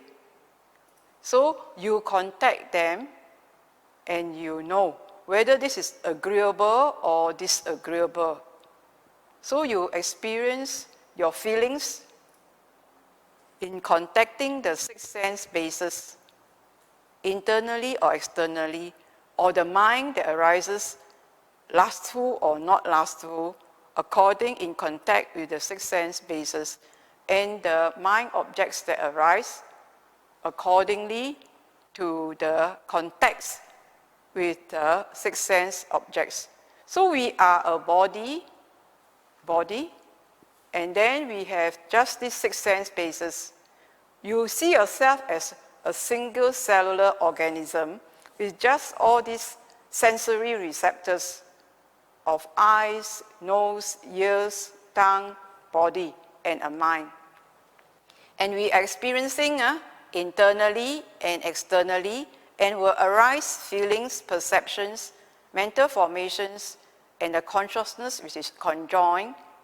So to these 6 sense bases, internally and externally, will arise the 5 aggregates: feelings, perception, mental formations, and consciousness. They arise and cease upon contact. But if we cling to this, then there will be suffering. So this is internally, externally. This is all we are experiencing. Like a singular organism, cell organism, and there's so many receptors, and we are just receiving, perceiving. So the Buddha asks us, don't conceive. Just perceive, just contact. Perceive, feel, okay, that's it. Don't conceive. When you conceive, you will be pregnant and you will take birth. So don't conceive. Thank you, Dr. Ng. In the Dhamma investigation, the second Bojjhanga, what do we really investigate during the practice in meditation? So in the practice of meditation, during your mindfulness of breathing, so what are you investigating? You are investigating your experience of your breathing. You are experiencing, whatever you are experiencing, you are investigating. So you investigate, your breathing, your feelings, your mind. So the 16 steps you are investigating. So this is investigation. So in daily life, you are investigating, is it blameful or blameless? Is it superior or inferior? Is this, you must be able to assess whatever situation. In the meditation, sometimes you investigate bright or dark. So you are investigating. When you're investigating, is this delighting? Is this suffering? So we must investigate whatever we encounter, whatever we are going to volition, intent by our body, speech, or mind. Is it going to cause suffering to myself, to others, to both? So you investigate. This is all you need to investigate. Because you have to be investigating whatever that comes up. Will it cause suffering to yourself, to others? If you do not use your discernment, then how can you make a decision of whether to go forward or abandon? So you must be able to develop wisdom faculty. So through investigation, this word investigation may seem a bit difficult, but we are investigating, evaluating all the time. We evaluate whether this property we want to buy, this car we want to buy, this food we want to buy, these fruits we want to buy, whether we want to go out, whether we want to meet anybody, we are evaluating all the time. So this is investigating is to evaluate, to check out without judgment. You just investigate like Sherlock Holmes at the crime scene. You just gather your evidence. You investigate only. Don't pass judgment. So if you pass judgment, then that's not investigating. That's sankhara. Thank you, Dr. Ng. Can we chant a mantra when doing Anapanasati? So we are doing mindfulness of breathing. We are not doing mindfulness of chanting. So you must be very clear what you are doing. So sometimes if you know that you are very sleepy and you want to do chanting to wake yourself up, you must know what you are doing. You are just saying, I need to recollect on the Buddha because I'm getting very sleepy. So you must know what you are doing. So whatever it is, the knowing part is important. So there's no sort of like an answer, to say no. Because chanting is also a pure action, verbal. So you must know what you are doing. So it is chanting, you are chanting. If you are breathing, you are breathing. So the contact is breathing. So the contact is chanting. You must be knowing what you are doing. So chanting you will have insights from the chanting. You will have insights of breathing. So you must know, like there is this monk who relies on reciting Sirimanda. Venerable Sirimanda, he was reciting the Patimokkha. He was chanting the Patimokkha. There are 227 Vinaya rules. And during the Patimokkha, they have to chant. Right? Then when it comes to Pachitiya confession, when he did these confessions, then he realized, he pondered at that time, that to review something, to confess to something that you have hidden inside you, that this is a pure act. Then he reflected and his heart opened out, his mind opened out. He developed a delight in the practice that this Bhikkhu Sangha is so pure and true. He has so much delight, pamoja, that he developed rapture, sukham, tranquility, joy, concentration, and liberation.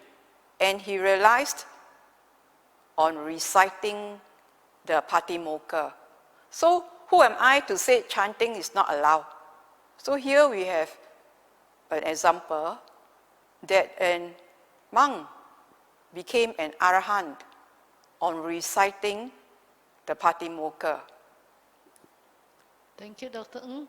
Is it right to say both mindfulness, sati, and samatha practice both leads to concentration of mind? Are there differences in the concentration mind state that arise from sati versus samadhi?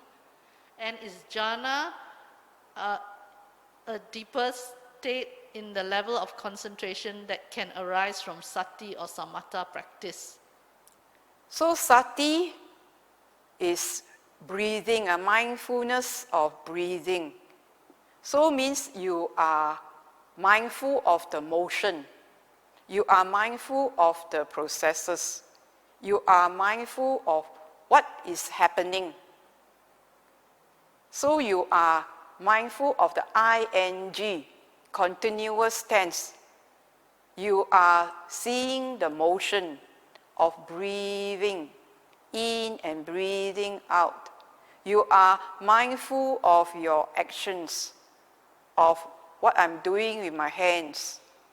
I'm mindful of my standing, or my sitting, or my lying down, or my eating, or my showering. So you see, these are bodily formations, movements. You're also mindful of your feelings, the feelings that arise and cease. You are mindful of its movement, of its arising and ceasing. You are mindful of the mind changing. You are mindful of the mind objects arise and cease. So this is mindfulness. Then we have mindfulness with clear comprehension. There is mindfulness and clear comprehension. Clear comprehension that whatever you are contacting is changing, is anicca, is dukkha, is anatta. The clearly comprehending that every contact is of these three characteristics of existence. So this is mindfulness. Now, when you say concentration is one-pointedness. One-pointedness, you are not moving. You are only at one point. Means look at this, or you look at this, or you just look at this. So when you are one-pointedness, you are not moving, you are not seeing, you are just touching the same object.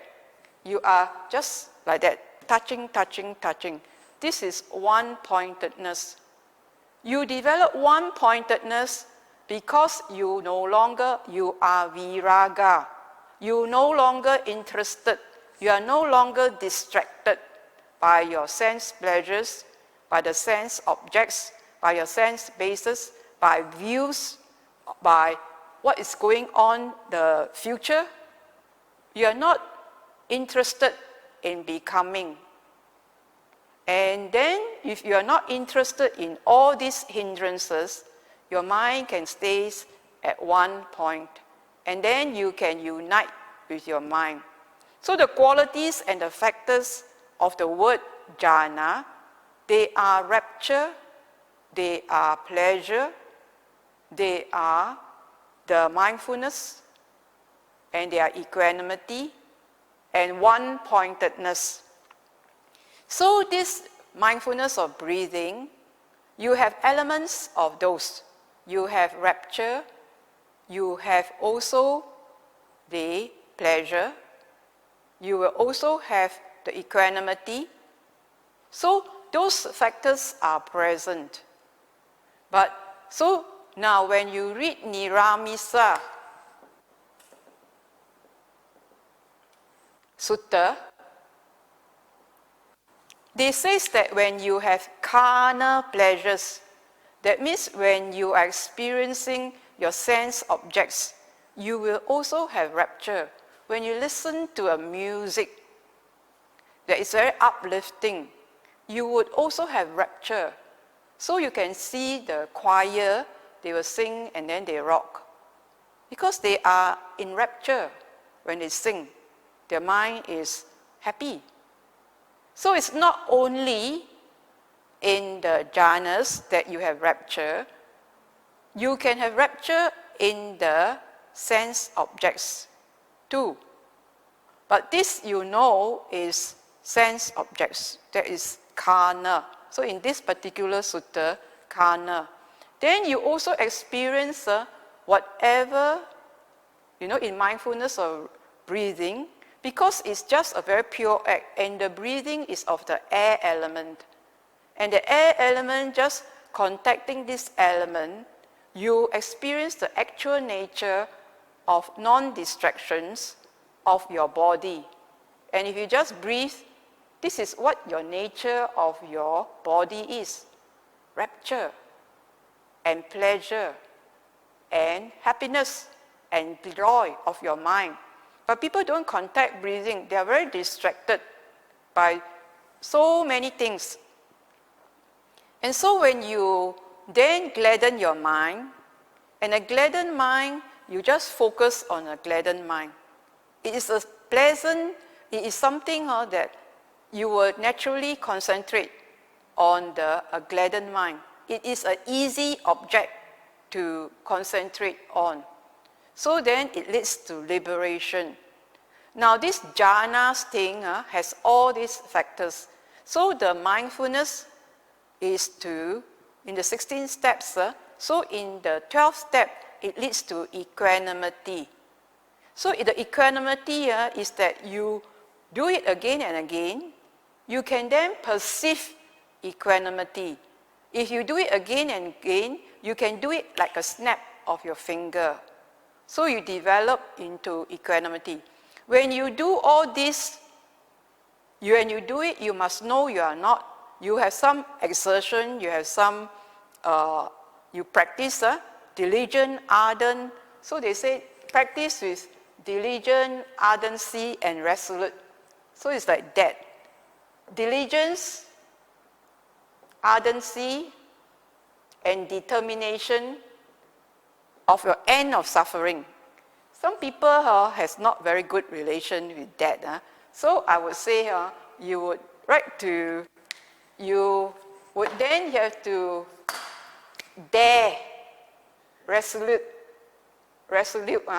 and you must have energy to dare to go to Nibbana, because this is the abode of the Buddha and the realized ones. So you have to be diligent, ardent, resolute.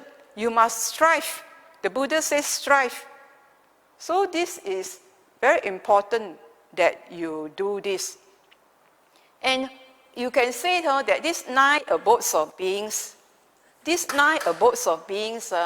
we are human beings with body and perception. So in one particular sutta called MN118, it says it's the development of your faculties. So he asked a Brahmin student, what did your Brahmin teacher teach you? He says, don't see and don't hear. Then the Buddha says, you mean the blind and the deaf have developed faculties? So then, because the Brahmin student becomes very downcast, the Buddha then explained to him in the Buddhist dispensation, how do we develop our faculties? He says, when you see something that is agreeable and you see something that is disagreeable, the pleasant and unpleasant, what feelings arise are formations. He says these are conditionally arising. They are gross. And so what you must do when you contact these 6 sense bases and you have agreeable and disagreeable arising, what you must reflect on immediately, he says you must, if it's your eyes that you see, then you must blink it. If it's open, blink it. Then you go into a state of equanimity. So that's why the steps, the 16 steps, is to guide us to a liberated, equanimous mind so that we don't hold on to the agreeable or the disagreeable. These are conditional things. He called it gross.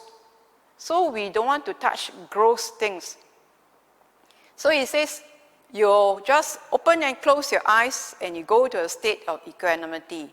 For the sound, then you just like a snap of the finger, disagreeable or disagreeable, agreeable or disagreeable, it goes off. And then he says smell, if it's agreeable or disagreeable, you go into a state of equanimity just like a raindrop, just like you got a nasal discharge. And then if the taste is agreeable or disagreeable, you go in a state of equanimity by like having a spit in your mouth and you are going to spit it out. Singapore cannot spit, get fined. Then he says if it's your body that you find agreeable or disagreeable, he says you just flex or stand your arm. Then your mind moves and then it says it goes into an equanimity state. And then when he says the mind object is agreeable or disagreeable, then he says let it go just like the water on a pan that is heated the whole day. So do you cook? So if it's so hot, you just a bit of water, so you see, you must let go of all these agreeable and disagreeable mind objects. And so that you are not caught and they are gross, they are conditional, they are dependently arising. You don't have to hold on to any. So the state of equanimity is important. So the perception of equanimity has to be practiced time and again so that you can use it.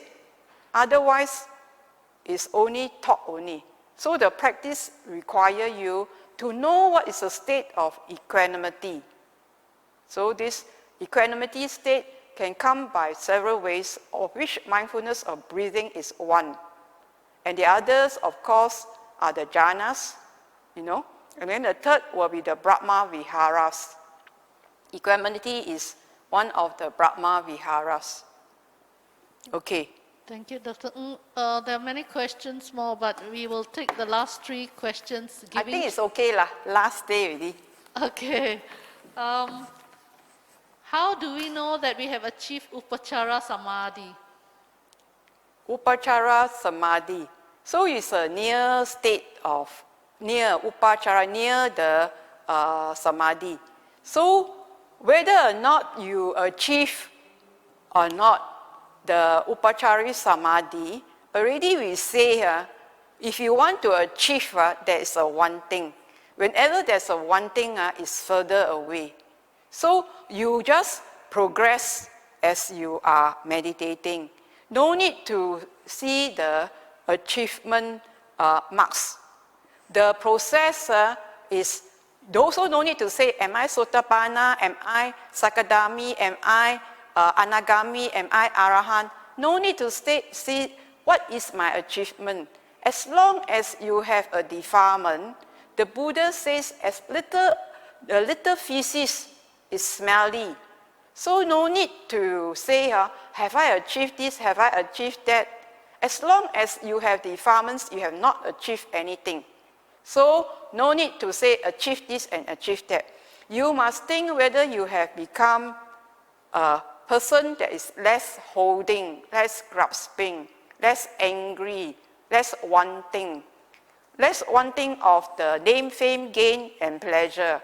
So you ask yourself this, if you want this, that, and other, there is this one thing. So no need.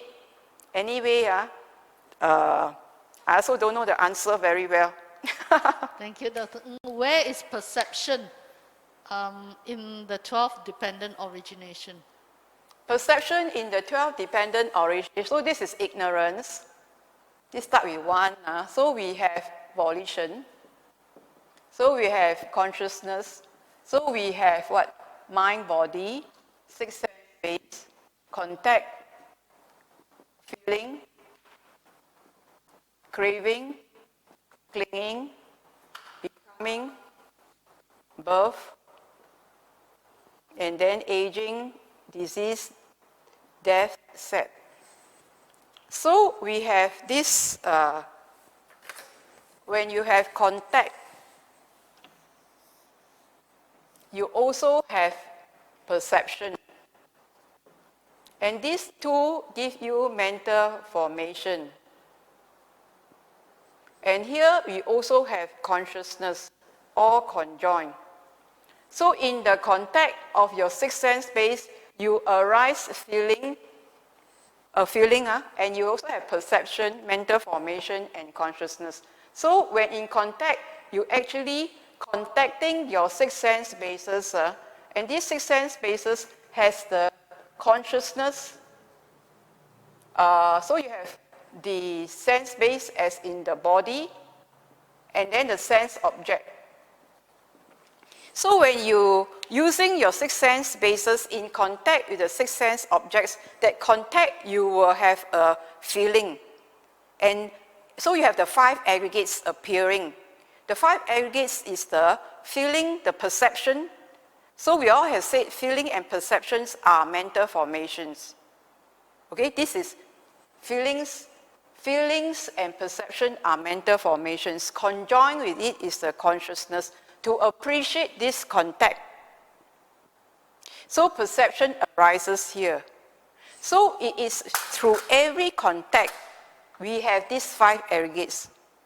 So we perceive, but if you like it and you conceive, so you crave and you cling, then you conceive. So I say conceive, so there is a conception of a pregnancy. So it's the same thing, you conceive, you cling, you crave and you cling. So you crave from here, you cling with your arms. So in your meditation, you will also be know where the tension is.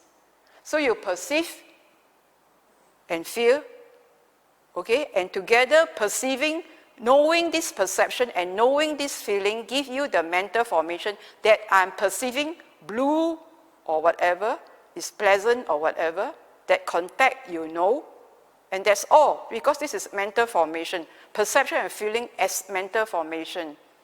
If you further, this is just contacting. If you further says that, oh, this is a nice blue, I like to paint my wall this blue, then you start, oh, I'm going to get the paint, blah, blah, blah. Then there is conception. Then you have to drive your consciousness down the lane to produce a birth of a blue paint. And then paint the wall with the blue paint. So this is perception. So the perception, the Buddha asked us to use perception because we are bodies with perceptions only. So we use perception of something we have contacted. So we have contacted and we saw in our calm state of meditation impermanence. And so we have to sustain this, that you keep on looking, that all contacts are impermanent. And there is non-self, and it's dukkha. So in every context, you perceive it. And you're very clearly comprehending that I do not want to touch this because it is impermanent, it is suffering, it is non-self, there is no value in it. If there's no value in it, you will give it up. You will abandon. You will give up, you will abandon, you will be released. And if it's offered to you again, you will refuse. You will refuse sense pleasures, you will refuse views, you will refuse becoming, you will refuse because all this is ignorance. And the ignorance will drive you down to samsara. So this is important to know what it is, where your perception is, and how we make use of perceptions, how we only have body and perception, and how we have to make full use of these perceptions. Thank you, Dr. Ng. When doing Vipassana meditation, what meditation object should we focus on? Vipassana is called special seeing. So special seeing is just seeing what? Seeing the anicca nature. So the fourth tetrad is to see the anicca, viraga, nirodha, and the patinisigo. So when you see anicca, so there's special seeing, right? So special seeing in the fourth tetrad is to contemplate it. So when you contemplate that, it doesn't mean there is a template and then you see only, and you saw this arising and ceasing. So you contemplate anicca. You see anicca in your body, you see in the activities, in the postures, you see body in all forms of the self, and you see the body of all forms in the six sense objects. Okay, sound, sight, taste, touch, etc. So you see it. These are objects and your base, they are all impermanent. You also see feelings. Similarly, the mind base, the mind objects, they are anicca. Seeing the characteristics of anicca and dukkha and anatta. Because this is the characteristics of any existence. In all the 9 abodes of beings, these are the characteristics. If these are the characteristics that's impermanent, it's not substantial, that they are suffering all the time, then you will viraga. If anything that is built on shifting sense, would you want to stay in a property on shifting sense? Or with earthquake and hurricane, and every day is going to be a problem? You won't what? You will abandon, you will be disenchanted. Disenchantment and dispassion. When you are disenchanted and you are dispassion, of course this will be in later practice, but usually we will say fading. So that you see the process is actually fading. You see the body, the breath fading, ends. You see the feelings, ends. You see the body, the mind changes also. So you see mind objects arise and cease. Your 5 hindrances arise and cease. Some things that you attach to, clinging to, you are no longer attached to your toys of your younger days. You are not attached to some sense pleasures. You don't need to go out and be in the crowd, you know. So you can see that you are not going to argue with views, because people have views. You have different views.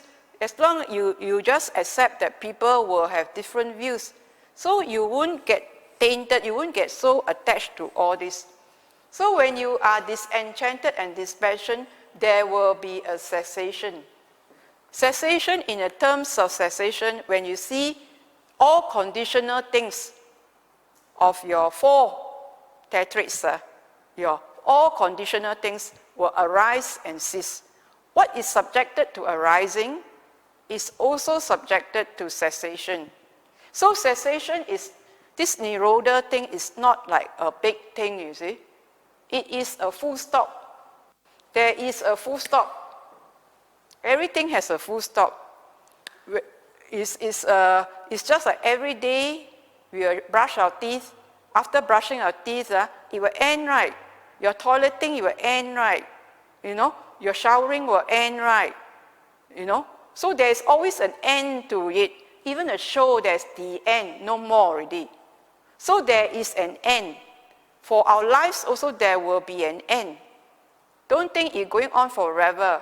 Just see that it will end. And if you see that it will end in everything you do, so when it ends, don't be surprised. There's no surprise. and there's no clinging because you see it ending in every aspect of your breathing, of your eating, of whatever you are doing. You see it ending. So you are to see this anicca, viraga, nirodha. So when you see it ceasing, so I asked you, during the end of the breathing in, there's a pause. So when you see a pause, the pause itself, you also experience a relinquishment, mutti. So the cessation has different aspects of it. There is a give up, like previously, the last lesson, we said, feel your intent and then give it up, right? So you abandon, you sort of, these are things, I abandon it. You don't touch it, you abandon it. So we abandon attachment. Because attachment, the Buddha says, give you suffering. So you must equanimous, you abandon what is that, you don't get attached. So you see its nature, you don't attach. You just live according to the conditions of the time. So you then, when you abandon things that you attach, you are released.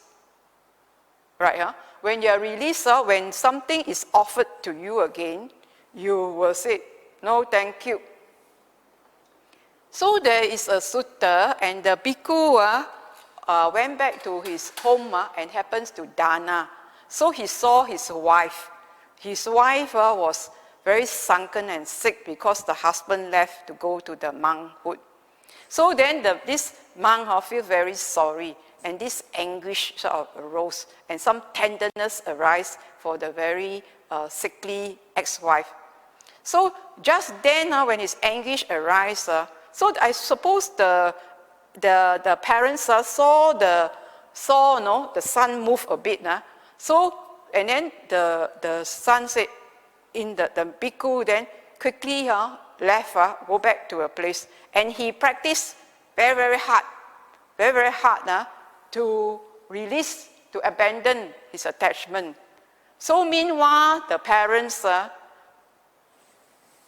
asked the daughter-in-law, decorate yourself. They decorate, they got henna, and their rings, and their veils, etc. So she was so beautifully decked. So then she went to see him, the bhikkhu. But he has realized already. So he realized he would abandon all the attachment. So in the Pyong, it says that, oh, I no longer am moved already. He knew he moved. So the special saying that you must know you move. You still know that you have this attachment. If you have no this attachment, then you must move away to a secluded place to practice. So this is special seeing so that you can be released from your attachments. So your attachments is something that you feel you cannot do without. You feel a clinging. So these are attachments that you have to release in your mind. You have to release all attachments. So Sariputta says, there is nothing of me that belongs to anybody, and there's nothing of anybody that belongs to me. So he is free. He says, nobody is attached to nobody and nothing. So this is special seeing. But you need tranquility. You need tranquility. So you see, the Buddha taught us, tranquilize your bodily formations, tranquilize your mental formations, and then you can experience the mind. And then when the mind is equanimous, you can see clearly and detachedly. Thank you, Dr. Ng. I think you answer for the cessation have answered this question. Is it possible to stop our mind from thinking? So I think that is answered. Another question is, are animals and peta or hungry ghosts able to understand and put into practice any discourse on the Dhamma? How do we deal with people whose mind have been possessed by spirits or charmed using black magic? How can upholding the 5 precepts help or defend us from such situations? Okay. So animals, they are lower realm. So they do not, do not have this capacity to see and realize. So there may be many Jataka stories that the Buddha says that those animals think, but this part of it I cannot, I'm not certain. But I think the animals do not have the capacity to realize. I have not seen a sutta that says the animal has realized. Okay, so that settles that.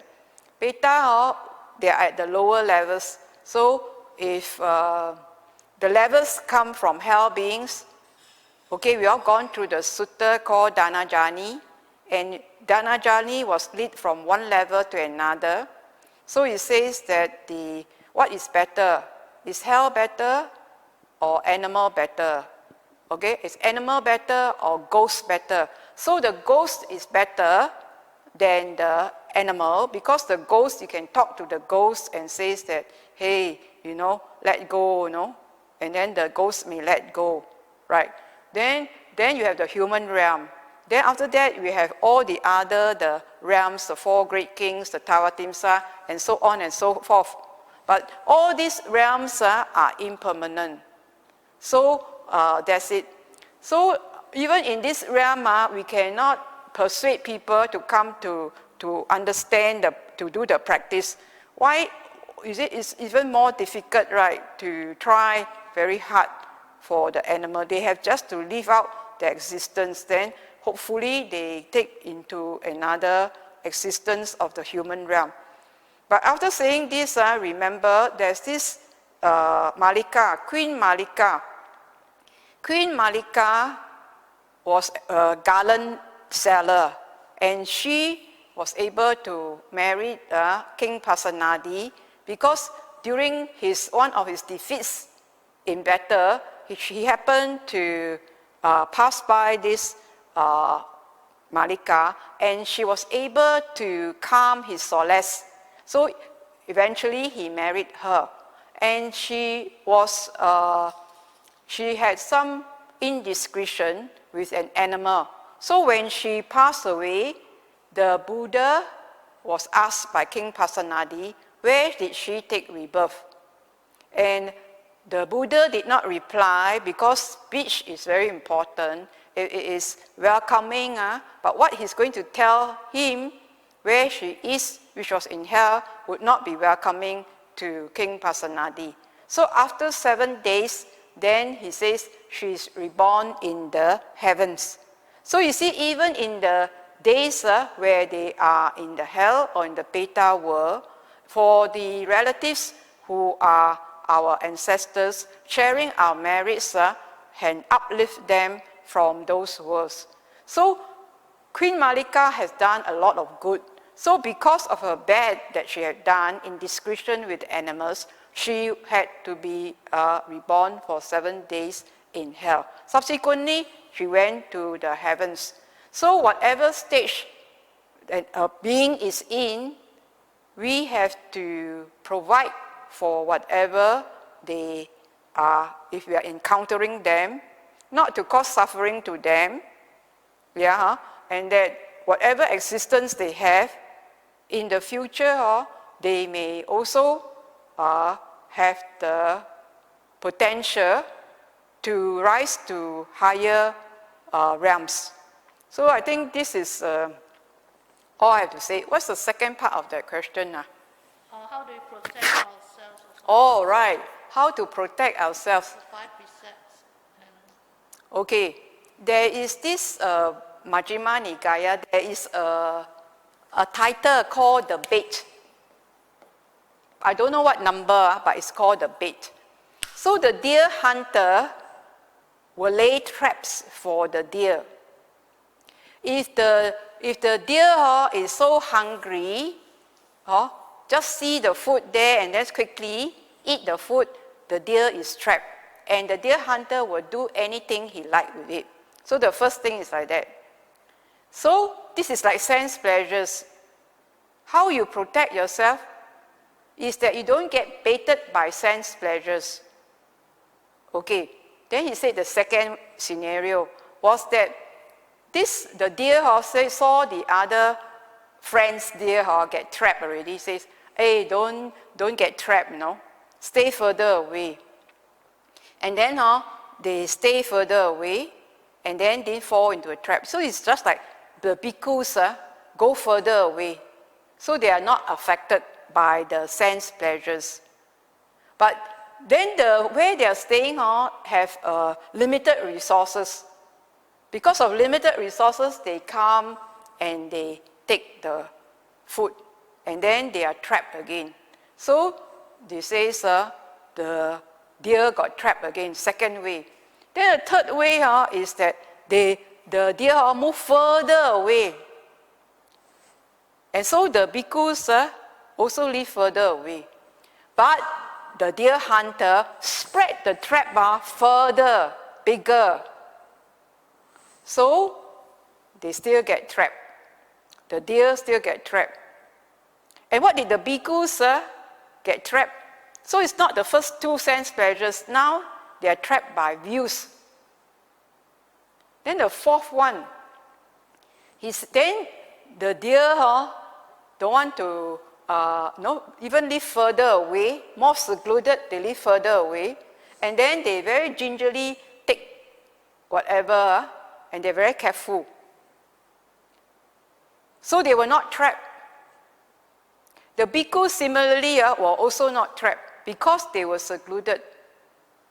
Then the deer hunter said, hey, if I lay my trap so far apart, then those deer that I can trap might just also disappear. So the deer hunter decided not to go to these very secluded places to lay the traps. So this fourth part is the secluded part. So we must be secluded in the practice. And then he says, when you are secluded, if you can go into any states of seclusion, then Mara cannot see you.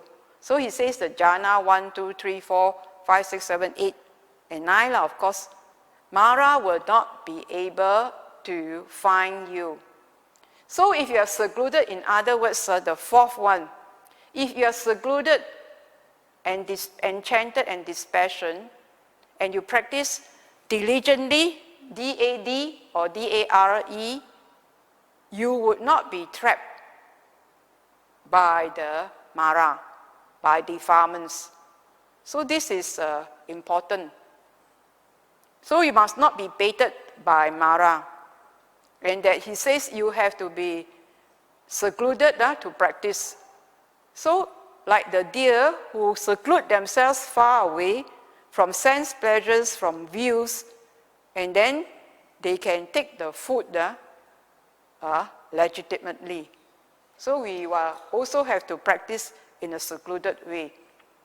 So in this COVID period, if you don't practice seclusion and you are trapped by sense pleasures and views, then if we practice hard and then we get COVID, we will say that I've tried my best.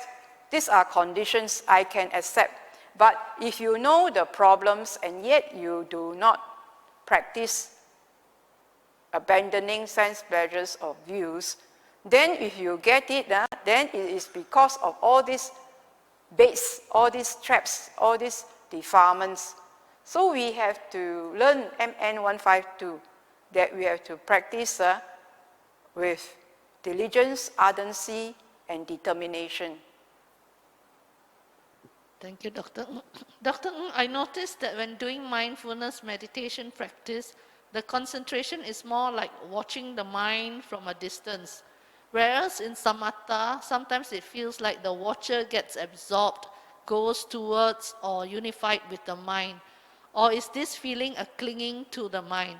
Is it better to maintain distance in samatha like mindfulness practice? All these methods, the path, mindfulness, and concentration are tools. Okay, they are tools for us to reach a destination. So the Buddha will say the Dhamma is a raft. When you go to the other shore, you put the raft behind. You don't carry the raft around. So if you have a tool, so when we say all these are tools, so when the doctor will have a stethoscope, A plumber will have all his, the suction pump. Do we bring this to our bed at night? We leave our tools behind. So these are tools which you use for the goal you have in mind. So you must be very clear of the goal. If you're not clear of the goal, you might be just sidetracked to the pleasantness of the concentration, of the pleasure, of the rapture. So it's very important you must know your goal. So you also must know the dangers. So you see that when you are detached, you can see the 5 aggregates. You can see your consciousness, whether it alight. If it alight, you quickly go off. If otherwise you are very sort of attached, you might just attach and cling on. So you can see the qualities of mindfulness and the qualities of concentration. So you concentrate, you just zoom in. So for concentration, you require the 7 partners. And your 7 partners must have the right understanding. And that you have the right effort to make sure that you get to your goal and your mindfulness directing it. Otherwise, if you concentrate and you enjoy so much, you just zoom in. So when you die, you zoom into your jhanas, then you will be living in aeons and aeons in those jhanas. And Maitreya will come and go, but you will still be in those states. So the danger of the concentration is similar to touching. Touching is similar to clinging to an object of the higher minds. So if you cling, then it's still suffering because it is just another existence. So you must be careful. So you must be careful of your subtle delight. Why you want to go there? So you want to go there because you want the tool of the concentration, because it gives you the power to penetrate. And once you penetrate, you know that you use it and not be used by it. So you have to be very careful, like all things addictive. So a man takes a drink takes a drink, and a drink takes the man. So it's the same thing. Whatever tool you are using, if you don't use it well, the tool uses you. So the Buddha says you must catch the snake properly. You don't catch it by its tail. If you catch it by its tail, it turns around and bites you. So you must use whatever tool or whatever way you practice, you must be guided by your faculties of wisdom and the teachings of the Buddha. You must be reminded by the teachings of the Buddha. So it's very important to read the suttas. The teachings of the Buddha are through the suttas, and the suttas are by the most perfect one. So you must spend time reading the suttas. I think this will be the last question, Dr. Ng. In Samyutta Nikaya 12.67, sheaves of reeds. Oh, yes. Ānāpānasati Sutta, it is stated that from name and form as a requisite condition comes consciousness. From consciousness as a requisite condition comes name and form. Why is it so? Would appreciate your clarification. So in name and form, so let's highlight this part. So ignorance, volition, consciousness, mind, body. Okay, then the 6 sense base. Consciousness arises from mind, body. We have this mind and body. And our consciousness to the 6 senses, our eye consciousness, our ear consciousness, our nose consciousness, our tongue consciousness, our body consciousness, and our mind consciousness arise when we contact the particular, when we contact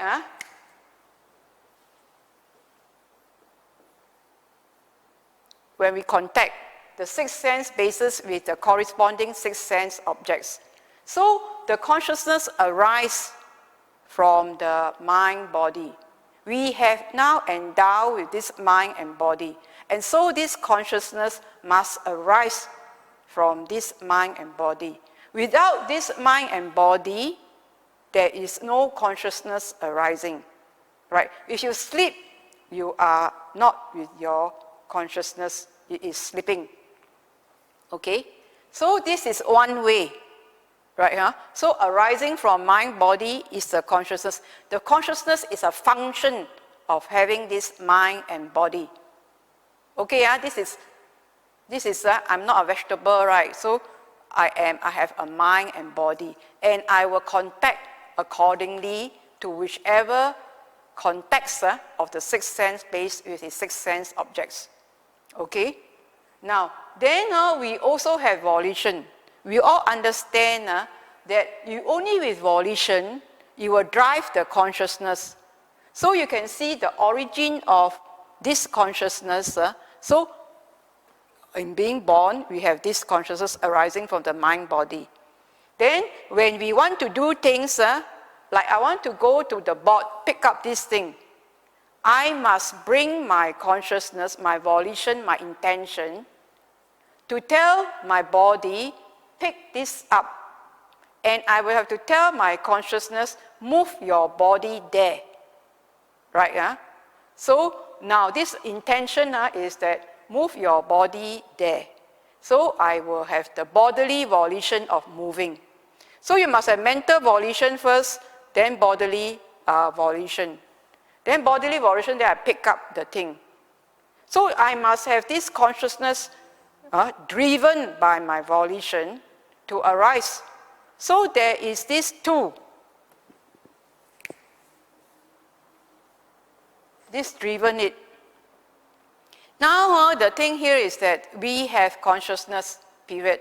And we know that this volition will drive the consciousness. So when we die, we must be very sure of where our consciousness ends. Because now no more five senses already. You only have consciousness. If there is any attachment to anything, you will go there.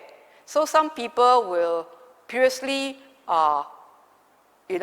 they go where they are attached to, right, to people or whatever.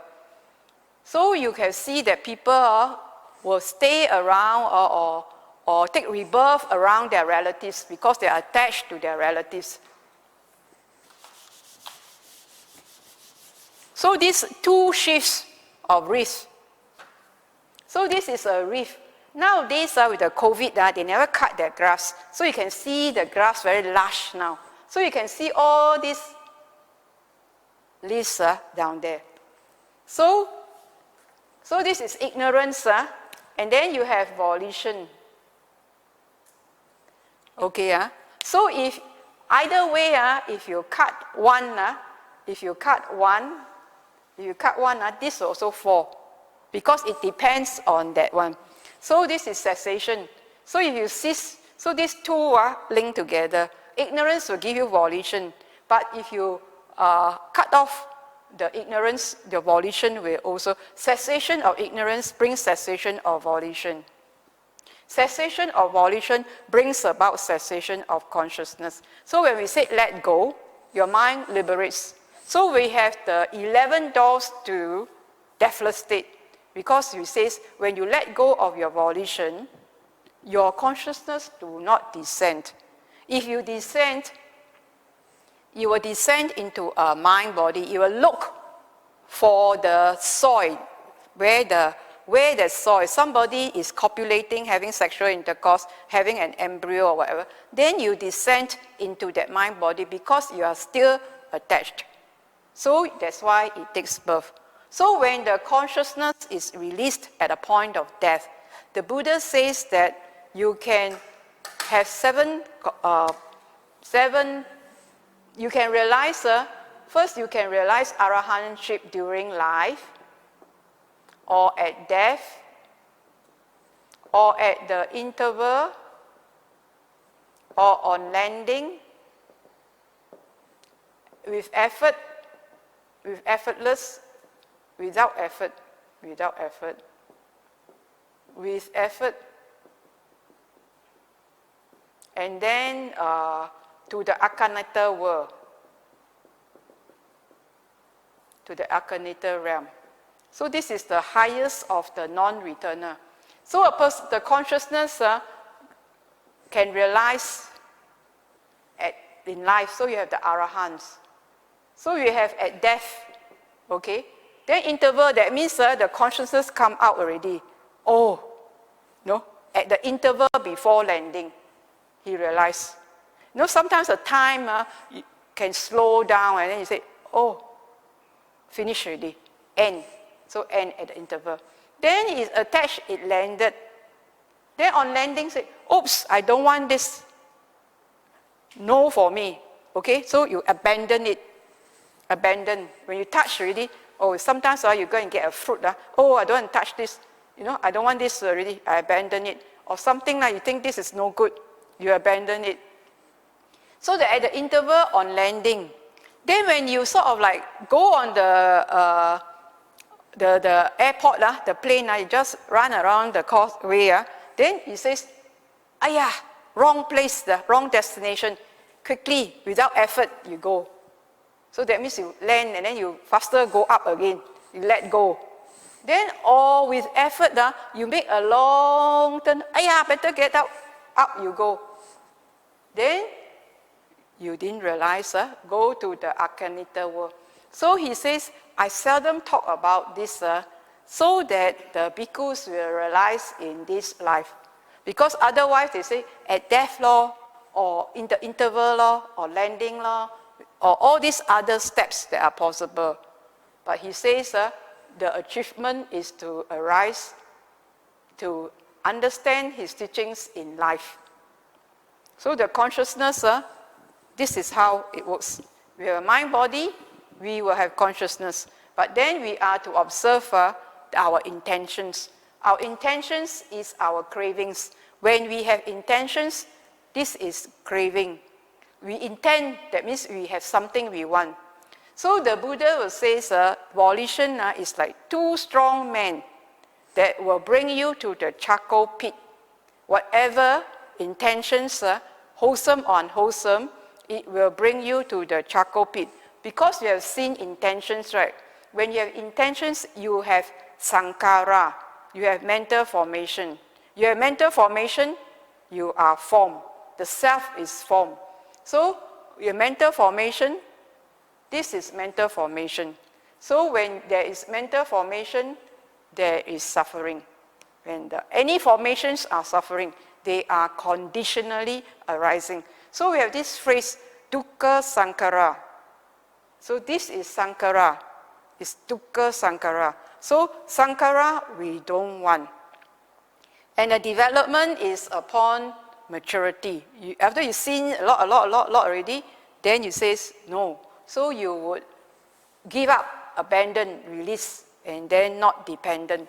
So the Arahants do not create karma. They do not do things out of craving. They do things functional only. Okay, last section. Thank you, Dr. Ng. Thank you for spending 9 weeks with us on this. Sadhu, sadhu, sadhu, sadhu, sadhu. My pleasure. Yeah. I hope you all can practice DAD, diligent, ardency, and determination, or DARE. Determination, ardency, resolute, and energy. Thank you again, Dr. Ng.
So before we end, let us dedicate our merits. The first person we like to dedicate merits to is Sister Ming's father, Kwek Chin Hua, who is very ill in hospital. May he recover fully or be free from suffering. So let us invite all sentient beings to participate in our acquired merits. Ettavata cha amhehi sampadang punya sampadang sabbe deva anumodantu sabba sampati siddhya. Ettavata cha amhehi sampadang punya sampadang sabbe bhuta anumodantu sabba sampati siddhya.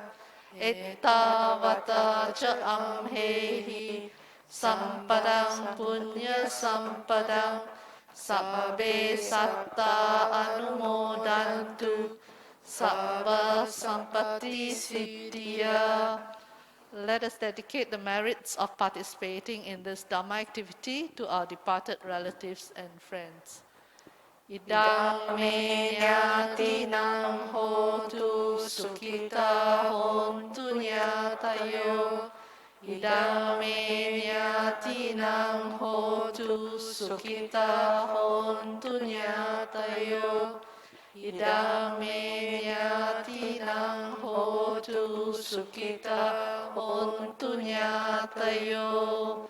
Closing homage, let us pay respects to the Triple Gem. Arahang Samma Sambuddho Bhagava Buddhang Bhagavantang Abhivademi.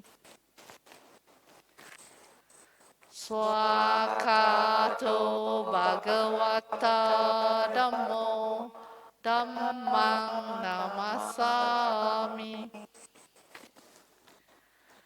Supatipano Bhagavato Sāvaka Sangho Sanghang Namami. Sadhu, sadhu, sadhu. Thank you, brothers and sisters, for joining us.